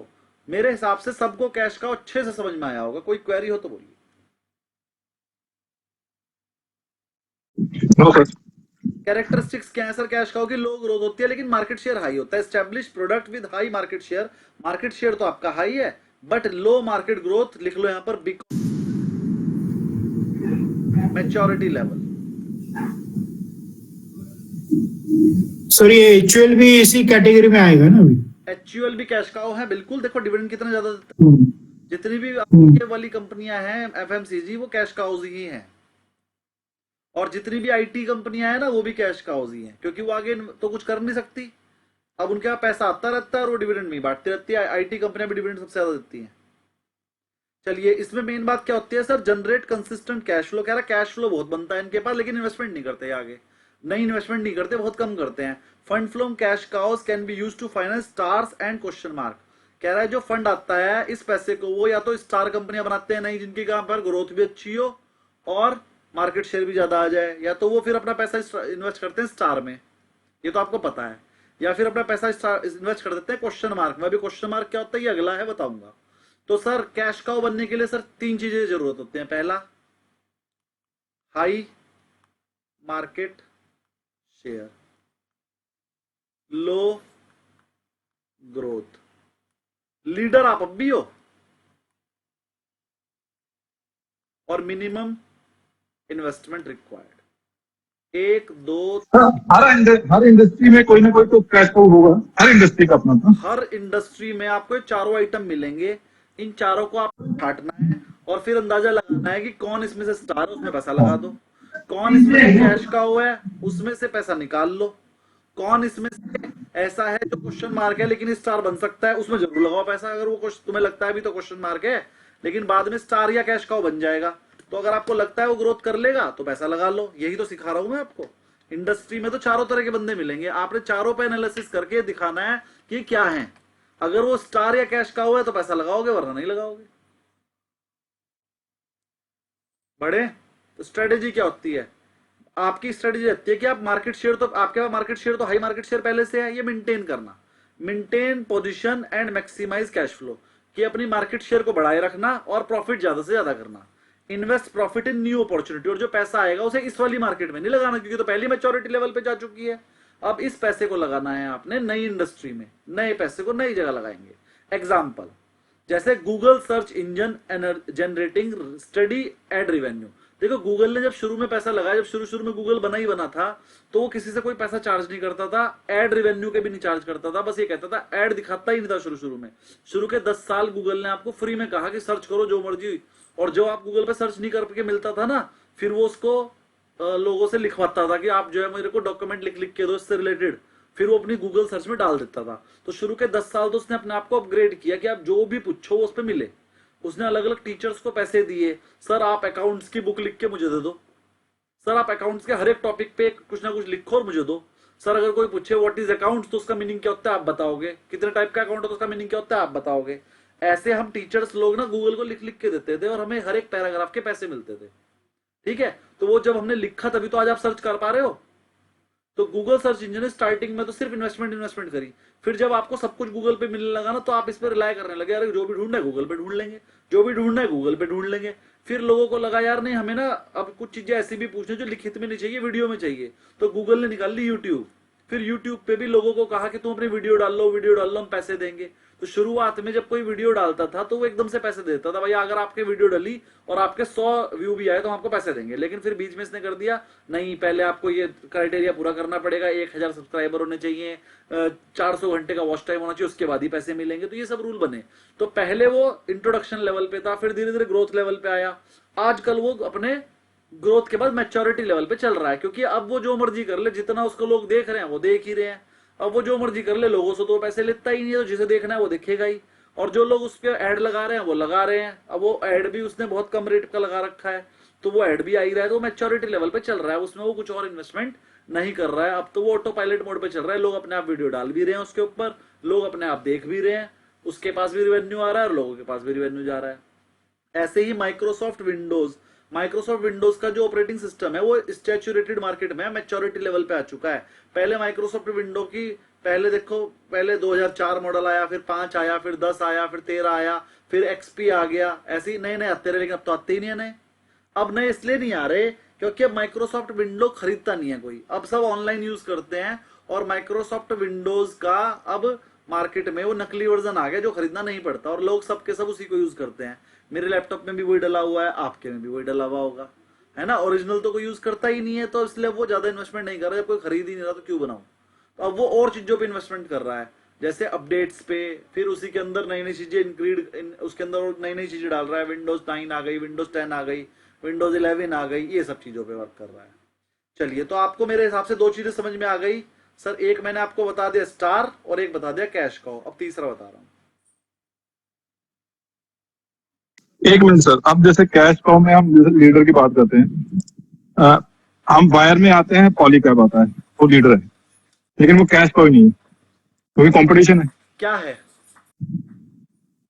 लीडर है मतलब वो स्टार है। नहीं, कैसे? पॉलीकैब आप कह रहे हो सर, पॉलीकैब की सेल हर साल बढ़ रही है। हाँ, बढ़ रही है। क्यों बढ़ रही है? दूसरों के शेयर खा रहा है वो, या फिर इंडस्ट्री ही ग्रोथ कर रही है? नहीं, इंडस्ट्री ग्रोथ है। Very good. देखो, वायर की जो सेल है ना उसमें इंडस्ट्री ही ग्रो कर रही है, क्योंकि सोलर पैनल आ गए, सोलर में भी वायर चाहिए, नई नई इलेक्ट्रिसिटी गवर्नमेंट पूरे 24 घंटे दे रही है, गांव में भी इलेक्ट्रिसिटी पहुंचा रही है, उसके लिए भी वायर चाहिए, और बड़ी बड़ी बिल्डिंग्स बन रही है उसके लिए भी वायर चाहिए, गवर्नमेंट जो इतना बड़ा इंफ्रास्ट्रक्चर लगा रही है उसमें भी वायर चाहिए, गवर्नमेंट हर जगह पर लाइटिंग कर रही है, रोड्स पर भी जो पहले नहीं थी उसके लिए भी वायर चाहिए। आने वाले 20 साल तक वायर की डिमांड रहेगी, चाहे गवर्नमेंट बदल भी जाए तब भी। तो वायर वाली इंडस्ट्री ही ग्रोथ पे है। तो अगर सोलर के बाद कोई इंडस्ट्री ग्रोथ पे है ना, वो है वायर, वो भी सोलर से रिलेटेड है इसीलिए, क्योंकि हर सोलर में वायर लगती है। एक 3 किलोवाट का सोलर प्लांट लगाने में 25,000 रुपए की वायर लग जाती है, और पूरा प्लांट 2 लाख रुपए का है, मतलब टोटल सोलर प्लांट में 10% कॉस्ट तो वायर की है। तो वायर सोलर की वजह से भी ग्रोथ है। अब जो पॉलीकैब की ग्रोथ आ रही है ना, वो इस वजह से नहीं आ रही कि वो मार्केट शेयर गेन कर रही है, इस वजह से आ रही है कि टोटल इंडस्ट्री ही ग्रो कर रही है। तो पहली बात तो ये कि पॉलीकैब के पास ग्रोथ तो सबसे ज्यादा है, मार्केट शेयर नहीं बढ़ रहा उसका। मार्केट शेयर जितना पॉलीकैब का उसके पास ही है, जितना केईवाई का उतना उसके पास है, जितना हेवल्स का उतना हेवल्स के पास है, सबके पास अपना अपना मार्केट शेयर है, और वो किसी का भी इंक्रीज नहीं हो पा रहा। छोटी कंपनियां खत्म हो जा रही हैं और बड़ी कंपनियां अपना मार्केट शेयर गेन कर रही हैं थोड़ा थोड़ा। तो पहली बात, मेरे हिसाब से पॉलीकैब मार्केट शेयर गेन नहीं कर रही है, लीडर है, और उसके पास हाईएस्ट मार्केट शेयर भी चलो मान लेता हूं है, और मार्जिन भी हैं, ठीक है ना। तो हम उसे स्टार में भी डाल सकते हैं और कैश काउज में भी डाल सकते हैं। कैश काउ में मैं इसलिए नहीं डाल रहा क्योंकि पूरी की पूरी इंडस्ट्री ही ग्रो करेगी, तो वो भी ग्रो करी जाएगी। तो मैच्योरिटी लेवल पर तो नहीं आई वो अभी, लेकिन मैच्योरिटी लेवल पे आने वाली है, और 5 साल में सारी की सारी वायर कंपनियां बड़ी। Sir, market share high low, growth high low, तो हमें समझ में आ गया था। सॉरी, हाँ, हाई लो। तो स्टार के पास सर मार्केट शेयर भी हाई होता है और ग्रोथ भी हाई होती है। कैश काउ के पास सर मार्केट शेयर तो हाई होता है, उल्टा लिख दिया मैंने, मतलब कर लेना, वही वाले पे आ जाओ। इसीलिए मैं कह रहा था ये याद करके जाना, ये बहुत कंफ्यूजिंग है, मैं ही कंफ्यूज रहता हूँ इसमें। देखो मार्केट शेयर कैश का उसके पास हाई होता था और ग्रोथ होती थी लो, ठीक है। अब अगला बता रहा हूं मैं क्वेश्चन मार्क। क्वेश्चन मार्क क्या होता है वो देख लीजिए। क्वेश्चन मार्क में क्या होता है सर, ग्रोथ तो हाई रहती है लेकिन मार्केट शेयर लो हो जाता है। अब पहले वाले के कैश काउ के पास क्या था सर, मार्केट शेयर हाई था लेकिन ग्रोथ खत्म हो गई थी। अब इसके पास क्या है सर, ये नया बंदा है, ये बिल्कुल नया नया मार्केट में आया है, इंट्रोडक्शन लेवल पे है अभी। इंट्रोडक्शन लेवल पे क्या होता है सर, मार्केट शेयर तो मेरे पास भी है ही नहीं, अभी तो मैं इंट्रोडक्शन लेवल पे ही हूं, अभी तो ग्रोथ फेज में भी नहीं आया। तो इंट्रोडक्शन लेवल पे मार्केट शेयर हमारे पास कम होता है लेकिन ग्रोथ हम ज्यादा कर रहे होते हैं और बहुत ही जल्द हम क्या बन जाएंगे, यहां से बढ़ के कैश काउ बन जाएंगे। पहले हम बनेंगे स्टार, पहले हम यहां से बहुत जल्दी मैच्योरिटी लेवल पर पहुंचेंगे, स्टार बनेंगे, फिर धीरे धीरे मैच्योरिटी लेवल पर पहुंचेंगे। तो क्वेश्चन मार्क क्या होते हैं, थोड़ी सी नई कंपनियां होती हैं जो भी स्टार बनने वाली हैं, तो उसमें आपको पैसा लगा देना चाहिए। क्या होती है सर, करते operate in high growth market, एक तो हाई ग्रोथ मार्केट में काम करते हैं लेकिन इनका मार्केट शेयर अभी लो होता है। पोटेंशियल टू बिकम स्टार और फेल्स एज डॉग्स, अब या तो वो स्टार बन जाएंगी, वो कोशिश में तो है मैं स्टार बन जाऊं, लेकिन उनका ये रिस्क भी होता है कि वो डॉग भी रह सकती हैं। डॉग क्या होता है, वो इससे अगला होता है, वो सिखाऊंगा। तो सर क्वेश्चन मार्क कंपनियां क्या होती है सर, वो अभी नई नई है और वो झगड़ा कर रही है मार्केट के और कॉम्पिटिटर से, मैं बड़ा, और वो मार्केट शेयर हथियाने की कोशिश कर रही है। अब या तो वो, और है वो हाई ग्रोथ में, अब या तो वो मार्केट शेयर हथियाने में कामयाब हो जाएंगी, जैसे आइशर मोटर। आइशर मोटर अभी छोटी स्टेज पे है, वो कोशिश कर रहा है कि मैं भी अपनी वैल्यू बना पाऊं, लेकिन आइशर मोटर कोई बहुत बड़ी कंपनी नहीं है, मिड कैप की कंपनी है। तो आइशर मोटर अभी क्वेश्चन मार्क में है। आइशर मोटर उसका एग्जाम्पल हो सकता है क्वेश्चन मार्क का, वो हाई ग्रोथ सेगमेंट में है लेकिन मार्केट शेयर उसका बहुत कम है। Require significant investment to increase market share, और मार्केट शेयर इंक्रीज करने के लिए उसे बार बार पैसे की जरूरत पड़ती है। स्ट्रेटेजी क्या होती है, एनालाइज पोटेंशियल फॉर ग्रोथ, इन्हें अपनी ग्रोथ चेक करनी होती है कि हम क्या ग्रोथ कर सकते हैं, और इन्वेस्ट करना होता है चांस ऑफ गेनिंग मार्केट, जहां पर आपको मार्केट में गेन मिल जाएगा वहां इन्वेस्ट करना होता है, या फिर डाइवर्सिफिकेशन करना पड़ता है और लोगों से पार्टनरशिप करनी पड़ती है। ग्रोथ प्रोस्पेक्ट आर वीक, अगर आपको लगता है ग्रोथ में अकेला नहीं कर पाऊंगा तो दूसरों के साथ पार्टनरशिप करके एक्सपेंशन करना पड़ता है। Example, Tesla early electric vehicle model, Tesla का जो इलेक्ट्रिक व्हीकल मॉडल पहले आया था इन अ ग्रोइंग ईवी मार्केट, उस टाइम तक ईवी मार्केट इलेक्ट्रॉनिक को कोई जानता भी नहीं था, लेकिन उसने उसी टाइम निकाल दिया। तो उस टाइम पर उसके पास क्या था, मार्केट शेयर बहुत कम था लेकिन ग्रोथ लेवल पे था, तो वो क्या हो गई उस टाइम पर, क्वेश्चन मार्क। लेकिन अब टेस्ला जैसे इलेक्ट्रॉनिक सब जान गए हैं, तो अब वो टेस्ला आपकी वहां नहीं रह गई, अब वो आपकी क्वेश्चन मार्क नहीं है, अब वो वहां से थोड़ी सी इंक्रीज होकर शायद हम उसे स्टार के उसमें डाल सकते हैं। न्यू फिनटेक स्टार्टअप, कोई नया नया फाइनेंस कंपनी बना रहा है with high growth potential but uncertain outcome. अगर कोई नई नई फिनटेक कंपनी बना रहा है पेटीएम जैसी, जैसे इस टाइम पेटीएम है सर, उसमें कुछ भी हो सकता है, ग्रोथ कहीं होना भी हो सकती है और खत्म भी हो सकती है, क्योंकि फिनटेक कंपनी बनाने में आपका कुछ नहीं लगता, ज्यादा से ज्यादा 10-20 लाख रुपए का एक वो सॉफ्टवेयर बन जाता है, बस बन गई फिनटेक कंपनी। ऑफिस खोल के बैठ जाओ, लोग अपने आप पेमेंट करेंगे, आपको इनकम आएगी। भैया आपने बस एक सॉफ्टवेयर तो बनाया 10 लाख रुपए लगा के, उसके अलावा तो कुछ है ही नहीं आपके पास, ना कोई इंफ्रास्ट्रक्चर ना कुछ। तो फिनटेक कंपनी में इन्वेस्टमेंट बहुत कम है और पोटेंशियल बहुत ज्यादा है, अगर चल गई ना तो 10 लाख के 10 करोड़ 100 करोड़ 1000 करोड़ 10 लाख करोड़ बना देगी। चलिए, तो हमें समझ में आ गया सर। तीसरा था क्वेश्चन मार्क। क्वेश्चन मार्क में क्या होता है सर, क्वेश्चन मार्क में हाई ग्रोथ लो मार्केट शेयर होता है, उसी बॉक्स में लिख देता हूं सर, ग्रोथ तो हाई होती है और मार्केट शेयर ये लो होता है, ये हो गया question mark. Sir growth high, हमारे यहाँ पे आयशर मोटर इंदौर के पास में, इंदौर के पास में पीतमपुर नाम की जगह, वहाँ पे आयशर मोटर है और आयशर मोटर ने वॉल्वो के साथ कोलैबोरेशन करके बसेस और ट्रक बना रहे हैं सर। हाँ जो पॉइंट आपने नीचे लिखा हुआ है जी, मैंने सब लिखा है, मैं यही बोलने वाला था कि जो आंसर आपने दिया है वो मैंने पहले ही लिख रखा है। टेंशन मतलब, मैं पूरा बड़ा एनालिस्ट हूँ, आयशर मोटर मेरी फेवरेट कंपनी, उसका एनालिसिस मैंने पूरा कर रखा है। चलिए जी, हम जरा पढ़ते हैं वो आयशर मोटर वाला एग्जाम्पल ही है अगला, क्वेश्चन मार्क। चलिए एग्जाम्पल देखिए, ये रहा, टेस्ला की अर्ली मैंने बता दिया और फिनटेक स्टार्टअप बता। चलिए डॉग पे आ जाता है, आयशर मोटर का लिखा है मैंने,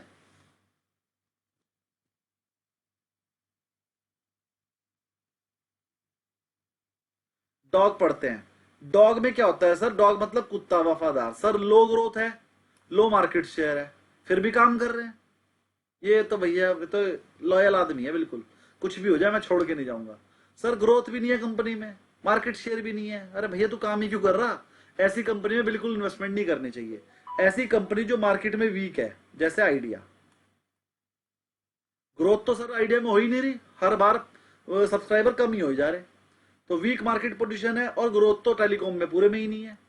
जनरेट मिनिमल और negative cash flow, often consider for divestment और डिसकंटिन्यूएशन। बहुत ही जल्द लोग ये कहते हैं यार बंदी कर दे इस कंपनी को, उसे बोलते हैं डॉग, लो ग्रोथ लो मार्केट। इसमें आपको डाइवर्स करना ठीक रहता है, डिसकंटिन्यू करना ठीक रहता है, और अपने आप को किसी का अमलगमेशन हो जाए अपने आप को बेच दो। मिनिमाइज मैक्सिमाइज रिटर्न करो, पैसा मत लगाओ और रिटर्न को बढ़ाओ किसी भी तरीके से। Blackberry smartphone, blackberry smartphone declining market, mobile market में वो जितना मर्जी पैसा लगा ले बेवकूफी है, इससे अच्छा तो ब्लैकबेरी अपने आप को बेच दे। और एक बता देता हूँ, ब्लैकबेरी को एप्पल या कोई बंदा खरीद ही लेगा थोड़े दिनों में। Yahoo search engine, Yahoo search engine जो है ना वो over shadowed by Google, Google ने ही खत्म कर दिया उसे। गूगल का मार्केट शेयर बहुत ज्यादा है, याहू का कोई यूज ही नहीं करता, रेडिफ को कोई यूज ही नहीं करता है, हर जगह पर गूगल गूगल गूगल ही चल रहा है। तो अब याहू पे पैसा लगाने की ज्यादा जरूरत नहीं, जैसे चल रहा है चलते रहे हम लोग। तो आपको डॉग में आ गया होगा। मैं सर एक क्वेश्चन है सर, बोली वो वीक मार्केट पोजीशन बोले ना आपने, वो कैसे डिसाइड करते हैं? सर उसके पास बंदा आ ही नहीं रहा, उसकी ग्रोथ ही नहीं है, तेल उसकी बढ़ी नहीं रही है, जैसे आइडिया। ओके ओके तो ये आगे डॉग, यस बैंक। एक मिनट, ये आगे डॉग इस वाले पूरे बुक पे बना लो, जिससे कि आप इसे याद रख सको, और पेपर में ये बॉक्स बना हुआ भी आ जाता है। तो बस वो बॉक्स पूछ के पूछेगा बताओ जी लेफ्ट वाले कॉलम में क्या आएगा, तो इसे याद कर लो, star, cash cow, question mark, dog, और ऐसे याद कर लो 1 2 3 4। आगे बढ़ता हूं जी, इसका स्क्रीनशॉट ले लीजिए, मैं आगे बढ़ रहा हूं। डॉग के बाद भाई साहब मेरे हिसाब से आपको बीसीजी मैट्रिक्स समझ में आ गया होगा, और वही वाला पूरा का पूरा बॉक्स मैंने यहां बनाकर दे दिया आपको। आप इसको अपने हिसाब से ऐसे कर लेना, ऐसे ऐसे ऐसे ऐसे।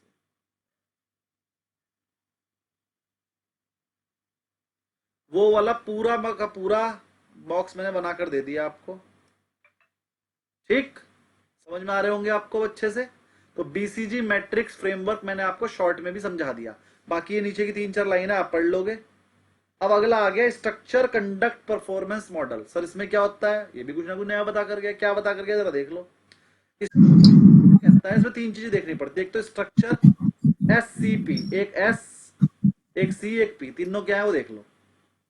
सबसे पहले आप कंपनी का स्ट्रक्चर देखोगे, क्या sir number of firm market में कितनी है, एंड मार्केट कंसंट्रेशन कितनी है, बैरियर्स टू एंट्री है और एग्जिट, बैरियर्स टू एग्जिट है या नहीं। बैरियर का मतलब रुकावट, सर एंट्री करने में कोई रुकावट है क्या, एग्जिट करने में कोई रुकावट है क्या, ये चेक करोगे। प्रोडक्ट डिफरेंशिएशन देखोगे, सारी कंपनी एक जैसा ही प्रोडक्ट बेच रही होंगी तो कंपटीशन बढ़ जाएगा, लेकिन अगर सारी के प्रोडक्ट में डिफरेंशिएशन होगा, सर एप्पल वाला एप्पल का बेचता है फोन, सैमसंग वाला सैमसंग का बेचता है, तो कंपटीशन होने के बाद भी आप अपने रेट डिसाइड कर पाओगे, क्योंकि जो एप्पल का बेच रहा है वो एप्पल का ही बेचेगा, सैमसंग वाला थोड़ी कहेगा अरे एप्पल का 10,000 का मिल रहा है मैं 9,000 का दे दूंगा, ऐसा तो नहीं कह सकता ना। उसे ये कहना पड़ेगा कि एप्पल वाला ही लगभग सेम मैं दूंगा। जहां पर प्रोडक्ट डिफरेंशिएशन हो जाता है वहां पर कंपटीशन लेवल थोड़ा कम हो जाता है। लेवल ऑफ कंपटीशन और प्रोडक्ट डिफरेंशिएशन देख लेना, economies of scale and scope देख लेना कि अगर आप ज्यादा प्रोडक्शन करोगे तो क्या स्कोप है कॉस्टिंग कम होने का, अगर ऐसा है तो कर लेना। अब चलो जब स्ट्रक्चर चेक करते हैं तो वो 3 तरह के होते हैं। पहला होता है मोनोपोली, पेपर में आ सकता है। मोनोपोली होता है सर मैं अकेला हूं, इस वाली चीज में कोई और बंदा काम कर ही नहीं रहा है। जैसे पूरे सहारनपुर में मान लो टाटा की एजेंसी आपके पास है, तो सर टाटा का इन्वर्टर अगर किसी लेना मेरे से ही लेना पड़ेगा, तो आपकी मोनोपोली हो गई, आपका कोई कंपटीशन ही नहीं है। आप क्या करोगे, एमआरपी पे बेचोगे, भाई लेना है ले ले और अपने घर जा किसी और कंपनी का ले ले। तो मोनोपोली का मतलब सर आपके अलावा कहीं से जा ही नहीं सकते, सिंगल बंदे हो आप। जैसे कि इंडियन रेलवे, अगर आपको रेलवे का टिकट खरीदना तो इंडियन रेलवे से ही खरीदना पड़ेगा, IRCTC से, IRCTC। और ये लिस्टेड कंपनी है, आप इसका शेयर भी खरीद सकते हो लॉन्ग टर्म के लिए, अच्छी है क्योंकि ये मोनोपोली कंपनी है, इसके कभी भी मार्जिन कम नहीं हो सकते, इसकी सेल भी ज्यादातर कम नहीं होती। अगली कंपनी आती है ओलिगोपोली। ओलिगोपोली मतलब सर मोनोपोली तो मैं नहीं हूं, लेकिन ज्यादा कंपटीशन नहीं है, 2 4 लोग ही हैं, मतलब 2 3 4। जैसे टेलीकॉम, टेलीकॉम में सिर्फ कितनी है, एक तो जियो है, एक एयरटेल है और एक आइडिया, 3 ही कंपनियां हैं, तो इन्हें बोलते हैं ओलिगोपोली। ओलिगोपोली के केस में भी कंपटीशन ज्यादा नहीं होता है, लेकिन जियो की वजह से यहाँ पर कंपटीशन ज्यादा हो गया, वरना पहले मजे कर तो रहे थे, 1 GB के 250 रुपए लेते थे, किसी के 2 GB लग जाए तो 500, और किसी ने 10 GB देख लिया तो भैया ला दे दे 2,500 रुपए। और अब देखो 200 GB 500 GB जितना मर्जी देखो 500 में आ रहा है। तो ओलिगोपोली में थोड़े कंपटीशन कम होते थे, लेकिन जियो ने आके सब खराब कर दिया, कोई बात नहीं। तीसरा होता है सर परफेक्ट कंपटीशन। सर जी 1 लाख बंदे हैं, मैं तो परेशान हो गया, 1 रुपए पे काम कर रहे। परफेक्ट कंपटीशन जहां पर बहुत सारे प्लेयर होते हैं और बहुत कंपटीशन होता है, जैसे एग्रीकल्चर सेक्टर, भैया ये गेहूं इतने में बेच रहा, मेरा भी बेच दूंगा, बहुत सारे बंदे आते हैं। तो हमें सबसे पहले स्ट्रक्चर चेक करना है, अगर वो मोनोपोली है और मार्जिन अच्छे हैं तो आप उसमें इन्वेस्ट कर दोगे, अगर वो ओलिगोपोली है फिर भी कर दोगे, लेकिन परफेक्ट कंपटीशन की अगर कंपनी है और उसके मार्जिन छोटे होंगे ना, तो वहां पर इन्वेस्ट मत करना। और परफेक्ट कंपटीशन वाली कंपनियों के मार्जिन हमेशा छोटे ही होते हैं। सर पीडीलाइट में बहुत दिनों से कुछ ज्यादा एक्शन नहीं हो रहा है। देखो पीडीलाइट पहले मोनोपोली कंपनी थी, पीडीलाइट के अलावा कोई और था ही नहीं, फेविकोल बनता था और वही बेचती थी। लेकिन फिर धीरे धीरे एशियन पेंट वालों ने भी अपना फेविकोल बनाया कारपेंटर के नाम से, और भी बहुत सारी कंपनी आई हैं जिन्होंने अपने चिपकाने के एडहेसिव बनाने स्टार्ट कर दिए। तो अब वो मार्केट हो गई है ओलिगोपोली। जब तक वो मोनोपोली कंपनी थी उसे एक हाई रेट मिलता था, उसे हाई वैल्यूएशन मिलते थे। लेकिन जैसे ही वो मोनोपोली से ओलिगोपोली में आ गई, उसे हाई वैल्यूएशन मिलने बंद हो गए, इसलिए वो बढ़ नहीं रहा है। और अगर 2-4 कंपनियां और आ गई ना, तो वो परफेक्ट कॉम्पिटिशन में आ जाएगी, फिर तो उसकी ऐसी हो जाएगी। चले आगे। एग्जांपल पीडीलाइट भी लिख सकते हैं। मोनोपोली में हमेशा कुछ रिस्ट्रिक्शन भी रहती है ना प्राइस इंक्रीज में, नहीं, क्योंकि आपने भी एग्जांपल मैं लिखा। आपको बताता हूँ, मोनोपोली का मतलब होता है मैं अकेला हूँ, कोई रिस्ट्रिक्शन है, जो आपका मन को करो। लेकिन गवर्नमेंट उसके ऊपर रिस्ट्रिक्शन लगाती है, गवर्नमेंट नहीं चाहती किसी भी चीज की मोनोपोली हो। गवर्नमेंट ऐसा नहीं, अपनी एचएएल भी इसी में जाएगी फिर, नहीं। एयरोनॉटिक्स वाली। हाँ, म्यूट करिए पहले। देखो एचएल क्या बनाती है, एचएल बनाती है सर हेलीकॉप्टर, लड़ाई झगड़े की चीजें। ये चीजें तो बीईएल भी बनाती है, भारत इलेक्ट्रिकल्स लिमिटेड। यही चीजें तो बीएचईएल भी बनाती है, भारत हैवी इलेक्ट्रिकल्स लिमिटेड। लेकिन एचएल इसका मार्केट शेयर ज्यादा है, एचएल मार्केट लीडर है इस चीज में। लेकिन मोनोपोली नहीं है उसकी, ओलिगोपोली है। ये सारे के सारे जो कॉन्ट्रैक्ट है ना, ये बहुत सारे बंदे लेते हैं। मजगांव डॉक लेता है, बीएचएल लेता है, बीईएल लेता है, एचएल लेता है, और भी बहुत सारी कंपनी है जो लिस्टेड नहीं है। तो वो ओलिगोपोली में है, मोनोपोली में नहीं है। तीसरी चीज हम देखते हैं कंडक्ट। कंडक्ट मतलब सर, कंडक्ट का मतलब होता है बिहेवियर, कि बाकी सारी फर्म ने क्या स्ट्रेटेजी अपना रखी है। अगर वहां पर कंपटीशन ज्यादा है तो बिल्कुल नहीं जाएंगे। क्या मार्केट में प्राइसिंग स्ट्रेटेजी क्या है, पेनिट्रेशन हो रहा है, स्कीमिंग हो रही है, या प्राइस वॉर हो रही है। पेनिट्रेशन मतलब सर मार्जिन बहुत ज्यादा है, लेकिन लोग डिलीवरी नहीं दे पा रहे, मतलब लोग अभी डिमांड ही पूरी नहीं कर पा रहे, इसलिए मार्जिन वहां पर बहुत ज्यादा होते हैं। जैसे सोलर इंडस्ट्री, सोलर इंडस्ट्री में क्या है कि अगर आप कहो सर मुझे 1000 किलोवाट का सोलर लगाना है, तो मैं कहूंगा भैया इतना तो मैं लगा ही नहीं सकता, मेरे पे है ही नहीं। तो अगर आप बड़े प्रोजेक्ट की बात करो तो सोलर लग ही नहीं सकते। अगर आप कहोगे भैया 2 महीने में लगा दोगे, 4 महीने में लगा दोगे, तो भी मुझे 1000 किलोवाट का सोलर पैनल ही नहीं मिलेगा। इंडिया में इतने सोलर पैनल मैन्युफैक्चर नहीं हो पा रहे जितनी की डिमांड है। तो पेनिट्रेशन लेवल पे है। पेनिट्रेशन लेवल मतलब जहां पर डिमांड ज्यादा है और सप्लाई है ही नहीं, तो वहां पर आपके मार्जिन भी ज्यादा होते हैं, प्राइसिंग भी आपको अच्छी मिलती है, और कंपटीशन बिल्कुल नहीं होता। स्कीमिंग, स्कीमिंग मतलब सर अब डिमांड भी जितनी है ना उतनी सप्लाई होने लगी, तो अब जो है मार्जिन बहुत ज्यादा नहीं है लेकिन बहुत कम भी नहीं। और तीसरा price war, sir price war इतनी चल रही है, डिमांड है नहीं, सप्लाई ज्यादा हो गई, तो फिर वो उस वाले मार्केट में पैसा नहीं लगाना चाहिए। परफॉर्मेंस, कंपनी परफॉर्मेंस कैसी कर रही है, मतलब अपने जितने रेशो मैंने सिखाए हैं वो सब चेक कर लेना। प्रॉफिटेबिलिटी रेशो क्या है वहां का, रिटर्न इन्वेस्टमेंट क्या है, इफिशियंसी क्या है, रिसोर्स की प्राइसिंग, क्वालिटी और चॉइस देख लेना, टेक्नोलॉजिकल एडवांसमेंट वगैरह देख लेना। चलो जी, इसके बाद एससीपी भी आपको समझ में आ गया। आके बाकी का आप पढ़ोगे। लिवरेज रेशो क्या है वो मैं आपको आज समझा रहा हूं। देखिए थोड़ा सा ये न्यूमेरिकल शुरू हो गया, आपको रेशोज लर्न करने हैं, और रेशोज के बाद ये क्वेश्चन पेपर में आते हैं।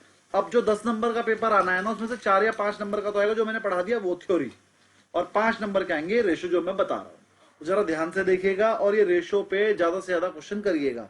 अगर किसी को ये क्वेश्चन ज्यादा करने का मन हो तो बीकॉम सेकेंड ईयर और थर्ड ईयर की बुक उठाना, और ये क्वेश्चन आंसर उसमें मिल जाएंगे, और कर लेना।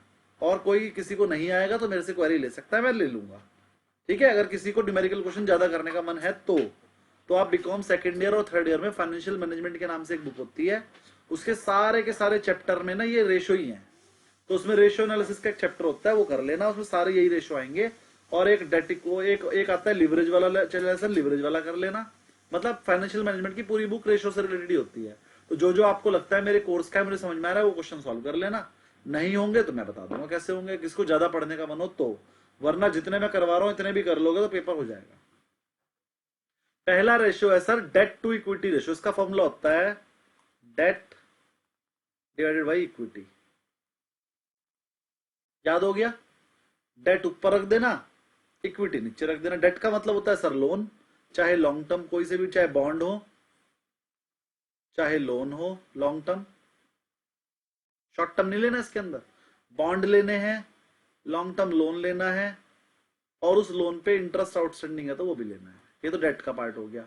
इक्विटी में इक्विटी शेयर कैपिटल भी लेनी है, प्रेफरेंस शेयर कैपिटल भी लेनी है और रिजर्व एंड सरप्लस भी लेना है।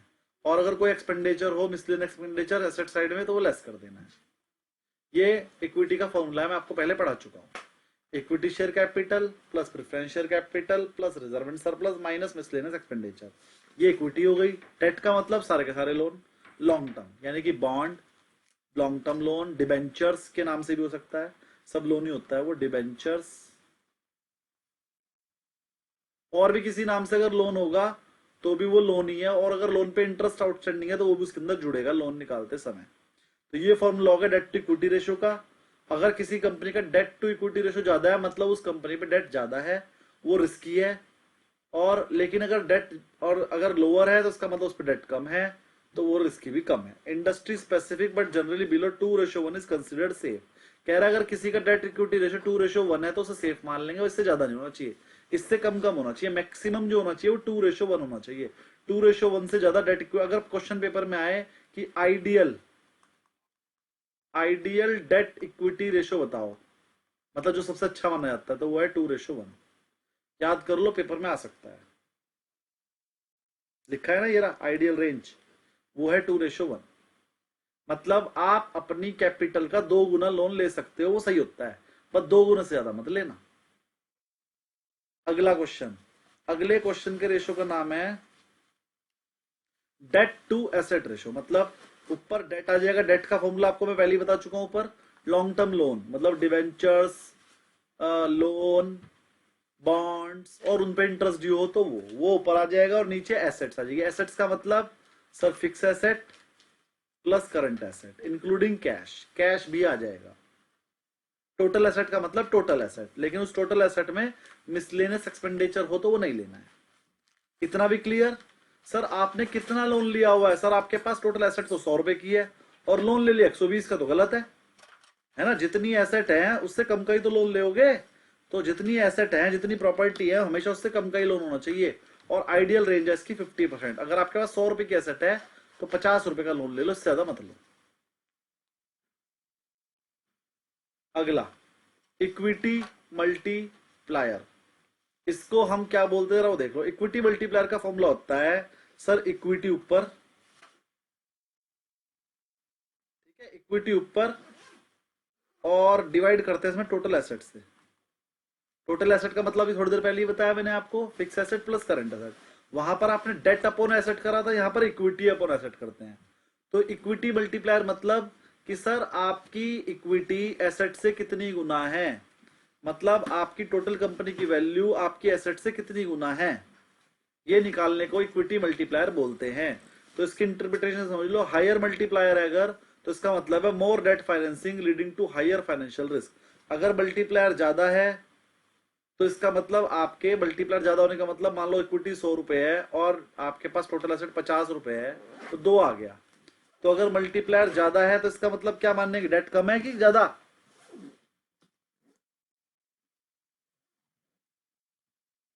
Lower multiplier indicate lower use of debt and greater, गलत लिख दिखा है मैंने, ये गलत लिखा है ना? पढ़कर बताओ।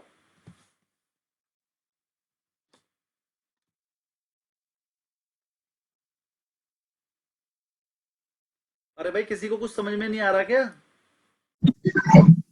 सर उल्टा लिखा है। Very good. मेरे को ये समझ नहीं आया। हाँ, इसमें लिखा है कि अगर मान लीजिए हायर मल्टीप्लायर आया, हायर मल्टीप्लायर का मतलब अगर ये आंसर 2 की जगह 4 आ जाए तो 4 कब आएगा? जब 100 डिवाइडेड बाई 25 होगा। अरे 4 आना, हायर मल्टीप्लायर का मतलब डेट कम है, लोअर मल्टीप्लायर का मतलब डेट ज्यादा है। आप देखो खुद ही, जब 4 मल्टीप्लायर था तो डेट 25 था, और जब 2 मल्टीप्लायर था तो डेट 50 था। मतलब मैंने उल्टा लिख दिया, हायर मल्टीप्लायर मतलब लो डेट, इसे लो कर लो, और लोअर मल्टीप्लायर मतलब हायर। सही कर लो इसे, गलत लिखा हुआ है। कर लिया सही? ये शेयर होल्डर अपन जो डाल रहे हैं ऊपर, शेयर होल्डर फंड्स को ऊपर लिखा हमने यहाँ। शेयर होल्डर से हमको डेट की जानकारी कैसे मिल रही है सर, ये समझ नहीं आ रहा। शेयर होल्डर का ऊपर शेयर होल्डर है, नीचे टोटल एसेट है। ऊपर है इक्विटी शेयर होल्डर, अच्छा सही लिखा हुआ है ये मैंने, तो चलो कोई नहीं, पहले आप अपना कंफ्यूजन दूर कर लो। हमने फॉर्मूला उल्टा लिख लिया। फॉर्मूला होता है इसका total asset divided by equity. तो ये बिल्कुल ठीक लिखा हुआ है जो लिखा है। हमने फॉर्मूला उल्टा लिख लिया, टोटल एसेट पहले किया, total asset divided by share holder fund, ये फॉर्मूला है।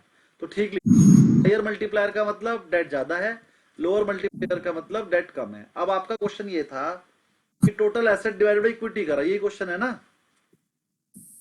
नहीं, मेरा क्वेश्चन है कि अपन ने टोटल एसेट कर दिया, नीचे शेयर होल्डर कर दिया। शेयर होल्डर का मतलब यहाँ पर तो शेयर होल्डर फंड है। शेयर होल्डर फंड का मतलब equity share, preference share, reserve and surplus minus expenses अगर कोई हो तो। अब बोल लो आपका क्वेश्चन। तो हमको डेट की जानकारी कैसे मिल रही है यहाँ पे? डेट की जानकारी मिली नहीं थी सर, टोटल एसेट्स के अगेंस्ट देखा जा रहा है आपकी इक्विटी कितने गुना है। हाँ तो आप कह रहे हो सर यहाँ डेट क्यों लिखा हुआ।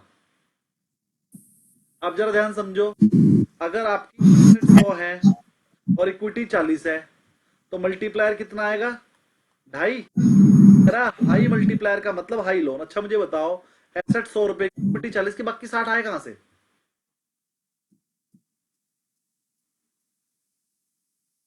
बताइए।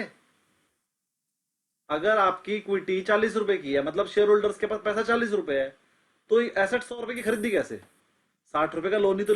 डेट से। तो इसका मतलब अगर ये आपका इक्विटी मल्टीप्लायर ज्यादा है तो इसका मतलब डेट ज्यादा लिया हुआ है। अगर इक्विटी मल्टीप्लायर कम आ रहा है तो मतलब सारा का सारा पैसा आपने इक्विटी से ही लगाया हुआ है। जैसे सर मेरे पे 100 रुपए की ही डेट थी, 100 रुपए की टोटल एसेट थी और 100 रुपए की ही इक्विटी थी, तो वन आएगा, मतलब सारा का सारा पैसा इक्विटी से लगा, डेट है ही नहीं।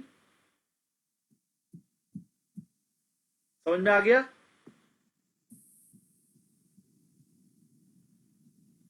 सर जिसका क्वेश्चन था उन्हें समझ में आ गया डेट कैसे आ गया।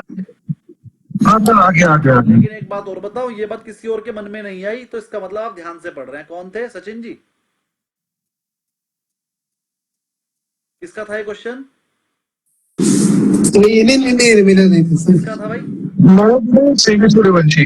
अरे वाह सूर्यवंशी जी, आपने तो आज एक बार और क्लैपिंग करने वाला काम कर दिया। चलिए सब क्लैपिंग करेंगे सूर्यवंशी जी के लिए। अनम्यूट कर। चलिए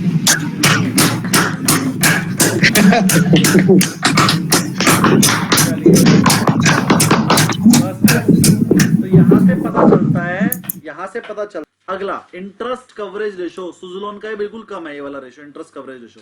इंटरेस्ट कवरेज रेशो मतलब कि सर हम कितना इंटरेस्ट दे पा रहे हैं, कितने परसेंट हमारा प्रॉफिट है, हम कितने गुना दे पाएंगे। इंटरेस्ट कवरेज रेशो का फॉर्मूला होता है पहली बात तो ईबीआईटी। ईबीआईटी का मतलब होता है sir interest before, earning before interest and taxes, और उसको डिवाइडेड कर देंगे इंटरेस्ट से।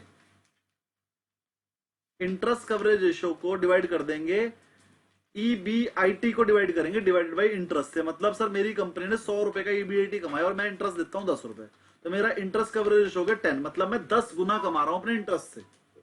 कि अगर मेरा इंटरेस्ट यहां से 10 गुना भी हो जाए तो भी मैं पैसे दे सकता हूं।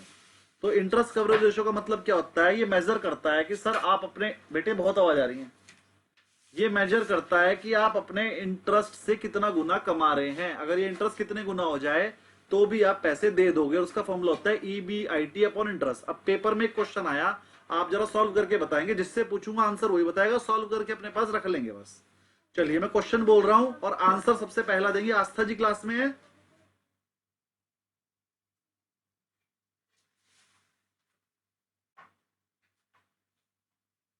आस्था जी क्लास में है क्या आज। तो मैम आपके लिए क्वेश्चन है, ध्यान से सुनेंगी और बाकी सब अपना क्वेश्चन आंसर सॉल्व करके बस हैंड रेज करेंगे जिसका आंसर आ गया होगा। आप ध्यान से सुनिए आस्था जी, क्वेश्चन एक ही बार बताऊंगा सबको, जरा ध्यान सुनेंगे। क्वेश्चन क्या है, ईबीटी दिया हुआ है 100 रुपए, इंटरेस्ट दिया 50 रुपए, तो मुझे इंटरेस्ट कवरेज रेशो बताओ। बताइए आस्था जी आंसर।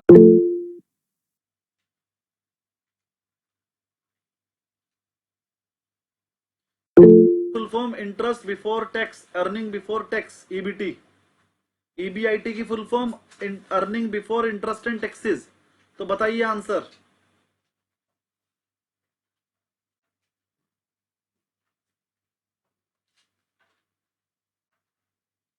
आस्था जी कर पाएंगी।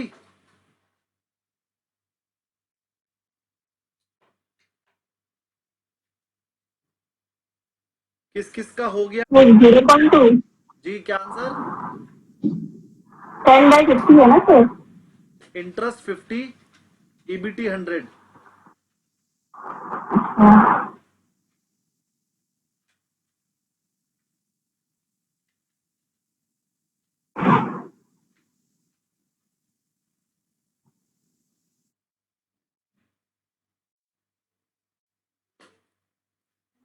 किस किस का हो गया? हैंड रेस कर लीजिए। वेरी गुड, 5 बंदे हो गए हैं। अभी देखता हूं, आस्था जी को थोड़ा टाइम और दे देते हैं, फिर पूछते हैं सबसे। अरे बहुत सारे बंदों का हो गया। चलो एक एक करके पूछना शुरू करता हूं। सबसे पहले बताएंगे नेहा जी, बताइए। सर 2 रुपए 2। चलिए नेहा जी का आंसर 2 है। जरा ध्यान रखना, मैं बाद में बताऊंगा सही है कि गलत। अगला आंसर बताएंगे दीपक त्रिपाठी जी। सर 3 होगा 3। मजा आ गया Deepak ji. Mukti Sharma ji. Sir 2:1 sir. Very good, अभी बताते हैं किसका गलत है। Sushil ji. Sir equal to. Ramesh ji. 2। Ketan ji. Sir 2। 2 वाले सारे गलत हैं। ईबीआईटी का फॉर्मूला ईबीटी को डिवाइड कर रहे हो। जो बचे हैं उनमें से कौन कौन नीचे कर लीजिए। जो 3 वाले हैं वो बताइए कि 3 जिसने बताया था वो कौन है? सर मैं हूँ दीपक। दीपक जी बताइए 3 कैसे? सर वो जो इंटरेस्ट को उसमें प्लस 100 में जोड़ना पड़ेगा ना सर, बहुत बढ़िया, उसके बाद डिवाइड करें फिर। बिल्कुल बिल्कुल। मैंने पहले दिन आपको एक चार्ट बनवाया था, उसमें ईबीआईटी था, माइनस इंटरेस्ट करके ईबीटी आता था। इंटरेस्ट लेस करके ही तो मतलब ईबीटी क्वेश्चन में दिया हुआ है 100 रुपए, इंटरेस्ट 50 है, तो मतलब ये ईबीआईटी 150 हो जाएगा ना। फिर फॉर्मूला लगाएंगे इंटरेस्ट कवरेज रेशियो का, EBIT 150 divide by interest, answer आएगा 3।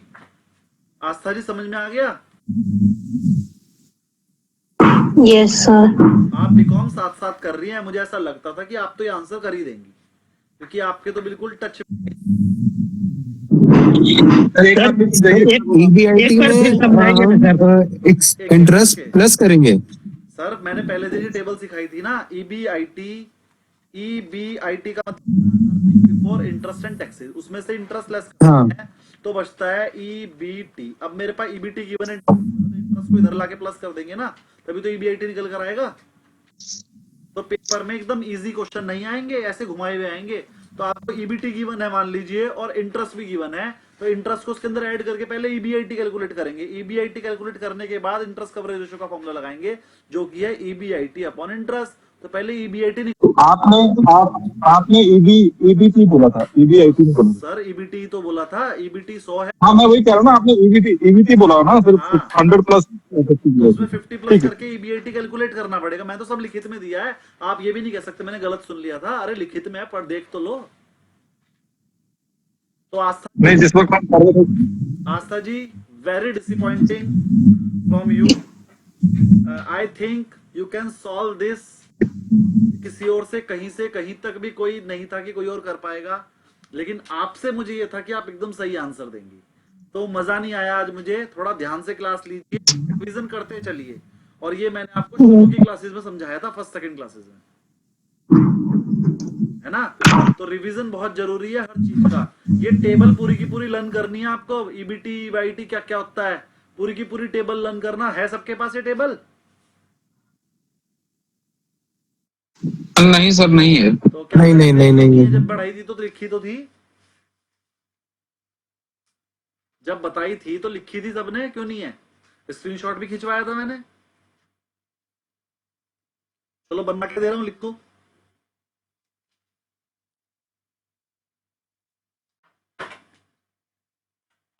ईबीआईटी फुल फॉर्म होती है इसकी earning before interest and taxes. इसमें से लेस करेंगे इंटरेस्ट तो बचेगा अर्निंग बिफोर टैक्सेस। फिर इसमें से लेस करेंगे टैक्स तो बचेगा earning after taxes.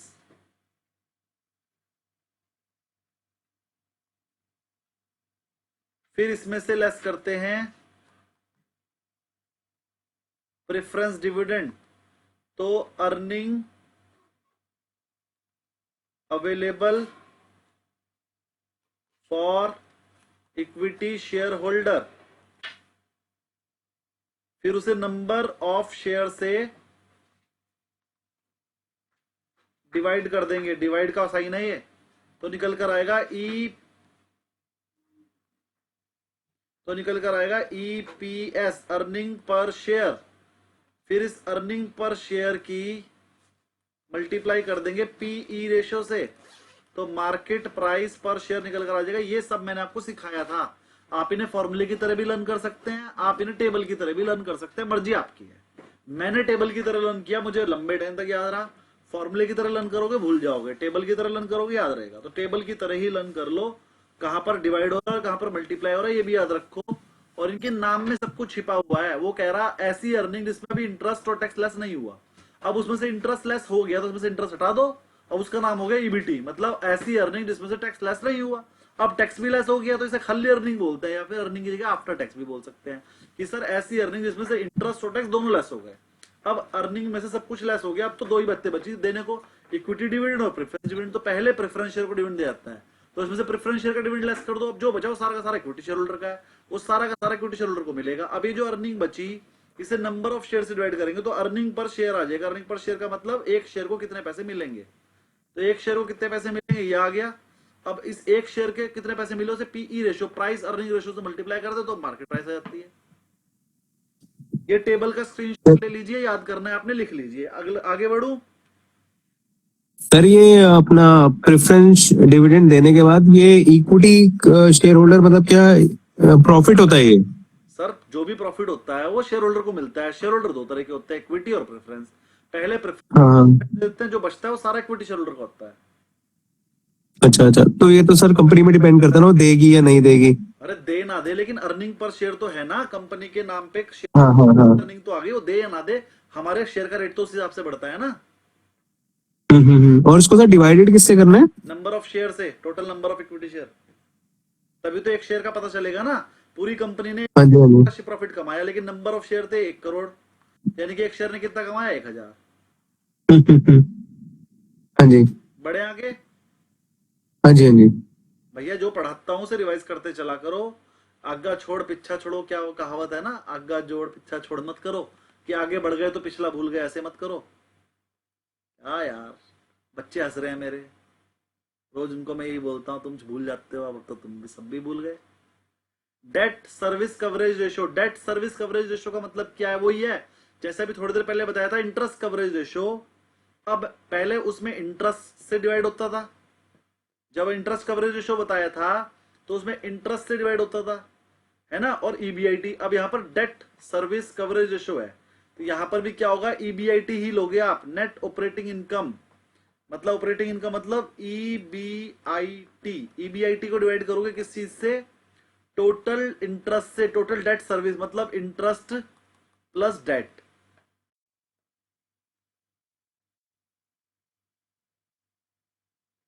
EBIT divided by interest plus debt, मतलब सर एक साल के प्रॉफिट से आप कितने परसेंट डेट को पे कर सकते हो, ये निकल कर आएगा इसमें से। और ये हमेशा 1 से कम ही निकल कर आता है, क्योंकि डेट हमेशा ज्यादा ही होता है। लेकिन अगर मान लो किसी कंपनी के पास डेट इतना कम है कि इतना प्रॉफिट तुम एक ही साल में कर लेते हो, तो मतलब तो फिर डेट तो उसका नेग्लिजिबल ही है, उस पर डिफॉल्ट रिस्क तो आएगा ही नहीं। क्लियर? फॉर्मूला लिख लो अपने पास, डेट सर्विस कवरेज रेशियो का EBIT divided by interest plus debt की अमाउंट भी। चलिए आगे बढ़ते हैं। Fix charge coverage ratio, fix charge coverage ratio एक तरह से इंटरेस्ट कवरेज रेशियो ही होता है, लेकिन इसमें क्या होता है, ईबीआईटी डिवाइड बाय सारे के सारे फिक्स चार्ज, मतलब इंटरेस्ट तो है ही, अगर कोई और भी फिक्स चार्ज है, कोई भी फिक्स चार्ज, तो वो भी इसके अंदर लिख देते हैं। फिक्स चार्ज का मतलब मान लो आपको कोई लाइसेंस फी देनी होती है हर साल, तो वो फिक्स आपको देनी ही देनी है, तो वो इसमें जोड़ देंगे। मान लो आपको कोई रेंट देना होता है हर साल, तो रेंट की फिगर इसके अंदर जुड़ जाएगी। ऐसे ही अगर कोई भी फिक्स चार्ज होगा जो आपको हर साल देना ही है इंटरेस्ट की तरह, तो वो इसके अंदर आ जाता है। तो इसे बोलते हैं फिक्स चार्ज कवरेज रेशियो। इसके अंदर फिक्स चार्ज वाली सारी चीजें आती हैं, यानी कि आप अपने पास लिख लो, इसमें रेंट भी आ जाता है, एनुअल फीस अगर कोई देनी हो तो वो भी आ जाता है। तो पेपर में क्वेश्चन में दी भी होंगी बहुत सारा रेंट और एनुअल फीस वगैरह, उसमें जोड़ देना। अगला है operating leverage ratio, most important. इसके लिए मुझे कुछ एक टेबल और सिखानी पड़ेगी। ऑपरेटिंग लीवरेज और फाइनेंशियल लीवरेज, दो तरह के लीवरेज होते हैं, एक ऑपरेटिंग लीवरेज, एक फाइनेंशियल लीवरेज। तो जो बीकॉम थर्ड ईयर में पढ़ रहा है उसने अपनी फाइनेंशियल मैनेजमेंट की बुक में सब पढ़ रखा है, जो नहीं पढ़ रहा है वो आज पढ़ लो। मैंने आपको एक टेबल बनवाई थी अभी, उसी टेबल को थोड़ा और बड़ा कर रहा हूं। चलिए टेबल जरा दोबारा बना देता हूं। सबसे पहले होता है, फिर इसमें अब टेबल में टेबल थोड़ी बड़ी कर रहा हूं आज, सेल। सेल में से लेस करते हैं वेरिएबल कॉस्ट। तो जो अब निकल कर आता है इसे बोलते हैं कंट्रीब्यूशन। वेरिएबल कॉस्ट क्या होती है सर? वेरिएबल कॉस्ट वो कॉस्ट होती है जो सेल की रेशो में ही बढ़ती और घटती है। जैसे सर जब आप मान लीजिए आपकी कंपनी है पढ़ाने की, मान लीजिए मैं हूं, तो मेरे लिए वेरिएबल कॉस्ट क्या है? सर मान लीजिए मैं ट्यूशन पढ़ाता हूं, मेरे घर पे स्टूडेंट पढ़ने आते हैं, तो मेरे लिए वेरिएबल कॉस्ट क्या है? जितने स्टूडेंट आएंगे उतनी बुक मुझे देनी पड़ेगी। बुक में फ्री देता हूं मान लीजिए, तो जितने स्टूडेंट मेरे बैच में पढ़ने आएंगे उतनी बुक मुझे उन्हें प्रिंट करके देनी पड़ेगी। ये मेरे लिए वेरिएबल कॉस्ट है। एक स्टूडेंट आएगा तो एक बुक, 2 स्टूडेंट आएंगे तो 2 बुक, 10 स्टूडेंट आएंगे तो 10 बुक, 100 स्टूडेंट आएंगे तो 100 बुक। जब कॉस्ट सेल के रेशो में बढ़े तो उसे बोलते हैं वेरिएबल कॉस्ट। लेकिन कितने भी स्टूडेंट आ जाएं, मुझे रेंट तो देना ही पड़ेगा। मैंने जो टीचर एम्प्लॉय करा है, जो पढ़ा रहा है, वो टीचर की कॉस्ट तो मुझे देनी ही पड़ेगी, सैलरी। ये मेरे लिए है फिक्स कॉस्ट, चाहे स्टूडेंट आए या ना आए, चाहे 1 आए, चाहे 2 आए, चाहे 10 आए, चाहे 100 आए, मेरी ये कॉस्ट फिक्स रहेगी। तो फिक्स कॉस्ट वो जो सेल बढ़ने की वजह से ना बढ़े वो फिक्स कॉस्ट है, और जो सेल बढ़ने की वजह से बढ़ जाए वो वेरिएबल कॉस्ट है। तो वेरिएबल कॉस्ट हमेशा सेल के रेशो में बढ़ती है, फिक्स कॉस्ट कभी बढ़ती ही नहीं है। ये क्लियर हो गया? तो सेल में से वेरिएबल कॉस्ट को लेस करेंगे तो आएगा कंट्रीब्यूशन, और कंट्रीब्यूशन में से फिक्स कॉस्ट को लेस करेंगे तो आएगा EBIT।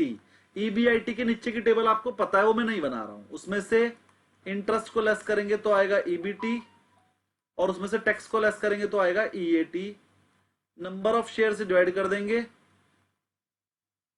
तो आएगा EPS, और मल्टीप्लाई कर देंगे PE रेशो से तो आएगा मार्केट प्राइस पर शेयर। ये टेबल हो गई आपकी पूरी। तो इसमें दो चीजें नहीं सिखाई मैंने, क्या? Sale minus VC equal to contribution, और उसमें से FC लेस कर देंगे तो आएगा EBT, EBIT। ठीक, तो अब ये दो चीजें नहीं होगी। अब इसमें एक पेपर आएगा कंट्रीब्यूशन रेशो, कोई सा भी रेशो निकालना हो, जैसे variable cost ratio, VC ratio equal to होता है VC अपॉन सेल इंटू 100। अगर वो कहेगा कंट्रीब्यूशन रेशो, उसका फॉर्मूला होता है कंट्रीब्यूशन अपॉन सेल इंटू 100। अगर वो कहेगा फिक्स कॉस्ट रेशो, उसका फॉर्मूला होता है fix cost upon sale into 100। ये 3 रेशो तो समझ में आ गए होंगे आपको, variable ratio, contribution ratio, fix cost ratio, तीनों के नीचे सेल रखे इंटू 100। इतना सबको समझ में आ गया है? कोई क्वेरी हो तो बोल दीजिए, वरना मैं आगे बढ़ता हूं। और इसे कॉपी कर लीजिए, sale minus variable cost contribution, contribution minus fix cost EBIT। अब अगला पॉइंट आ गया सर ऑपरेटिंग लीवरेज। सर ये ऑपरेटिंग लीवरेज क्या होता है वो बता रहा हूं। Leverage equal to contribution divide by fix cost नहीं होता, contribution divided by net profit होता है। और नेट प्रॉफिट कैसे निकलता है? कंट्रीब्यूशन में से ही फिक्स कॉस्ट को लेस करके। मतलब सर ये जो रेशो है ये बताता है कि आपने जो भी कॉस्ट लगाया है फिक्स, वो कितना प्रॉफिट जनरेट करके दे रहा है। ये आपको ये बताता है कि फिक्स कॉस्ट की वजह से आपका नेट प्रॉफिट कंट्रीब्यूशन से कितने % कम हो गया। अगर मान लीजिए सेल माइनस कंट्रीब्यूशन करने से सेल 100 की थी, वेरिएबल कॉस्ट 60 की थी, तो कंट्रीब्यूशन 40 आ गया, और लेकिन फिक्स कॉस्ट आपकी 20 की थी, तो नेट प्रॉफिट 20 रह गया। तो ये बताता है कंट्रीब्यूशन 40 अपॉन नेट प्रॉफिट 20, तो आंसर आया 2। तो ऑपरेटिंग लीवरेज ये बताता है कि फिक्स कॉस्ट की वजह से आपका प्रॉफिट हाफ हो गया, मतलब आपका कंट्रीब्यूशन आपके फिक्स कॉस्ट से 2 गुना है, आपका कंट्रीब्यूशन नेट प्रॉफिट से 2 गुना है, मतलब फिक्स कॉस्ट आपकी आधी है कंट्रीब्यूशन की। ये सारी बातें किसने बताई? ऑपरेटिंग लीवरेज ने, कि मतलब अगर हमारे को फिक्स कॉस्ट ना होती तो हम 2 गुना प्रॉफिट कर लेते। ये बताता है कि अगर कंपनी को फिक्स कॉस्ट ना देनी होती तो प्रॉफिट 2 गुना हो सकता था। बात समझ में आ गई?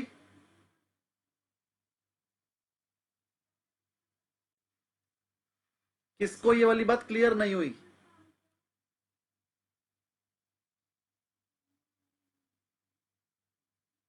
सबको हो गई? Very good.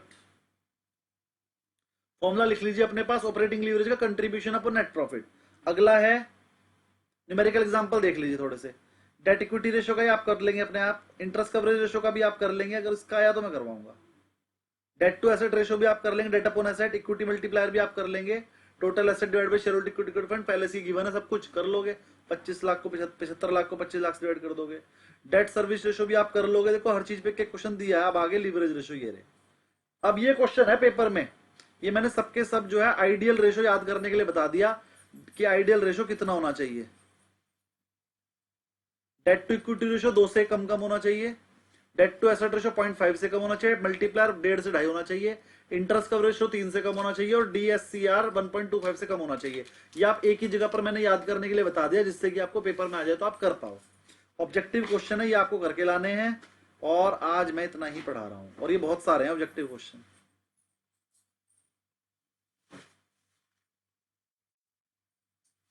इसमें सारे क्वेश्चन आएंगे, थ्योरी के भी आएंगे, न्यूमेरिकल भी आएंगे।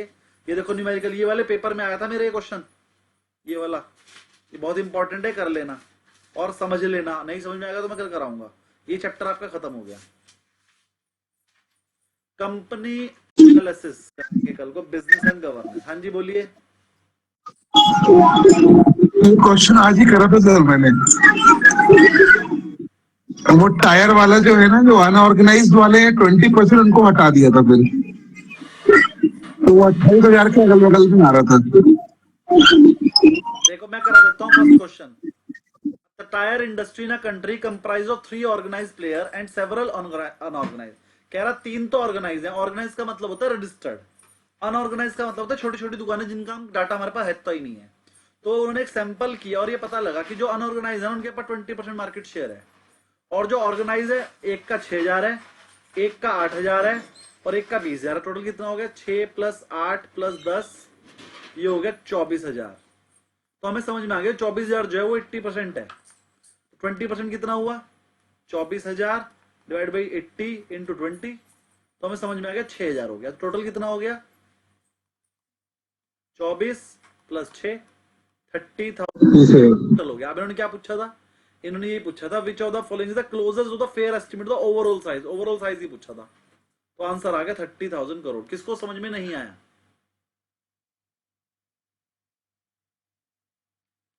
किसको समझ में नहीं आई ये वाली बात कि सर 30,000 कैसे आ गया इतनी जल्दी आंसर?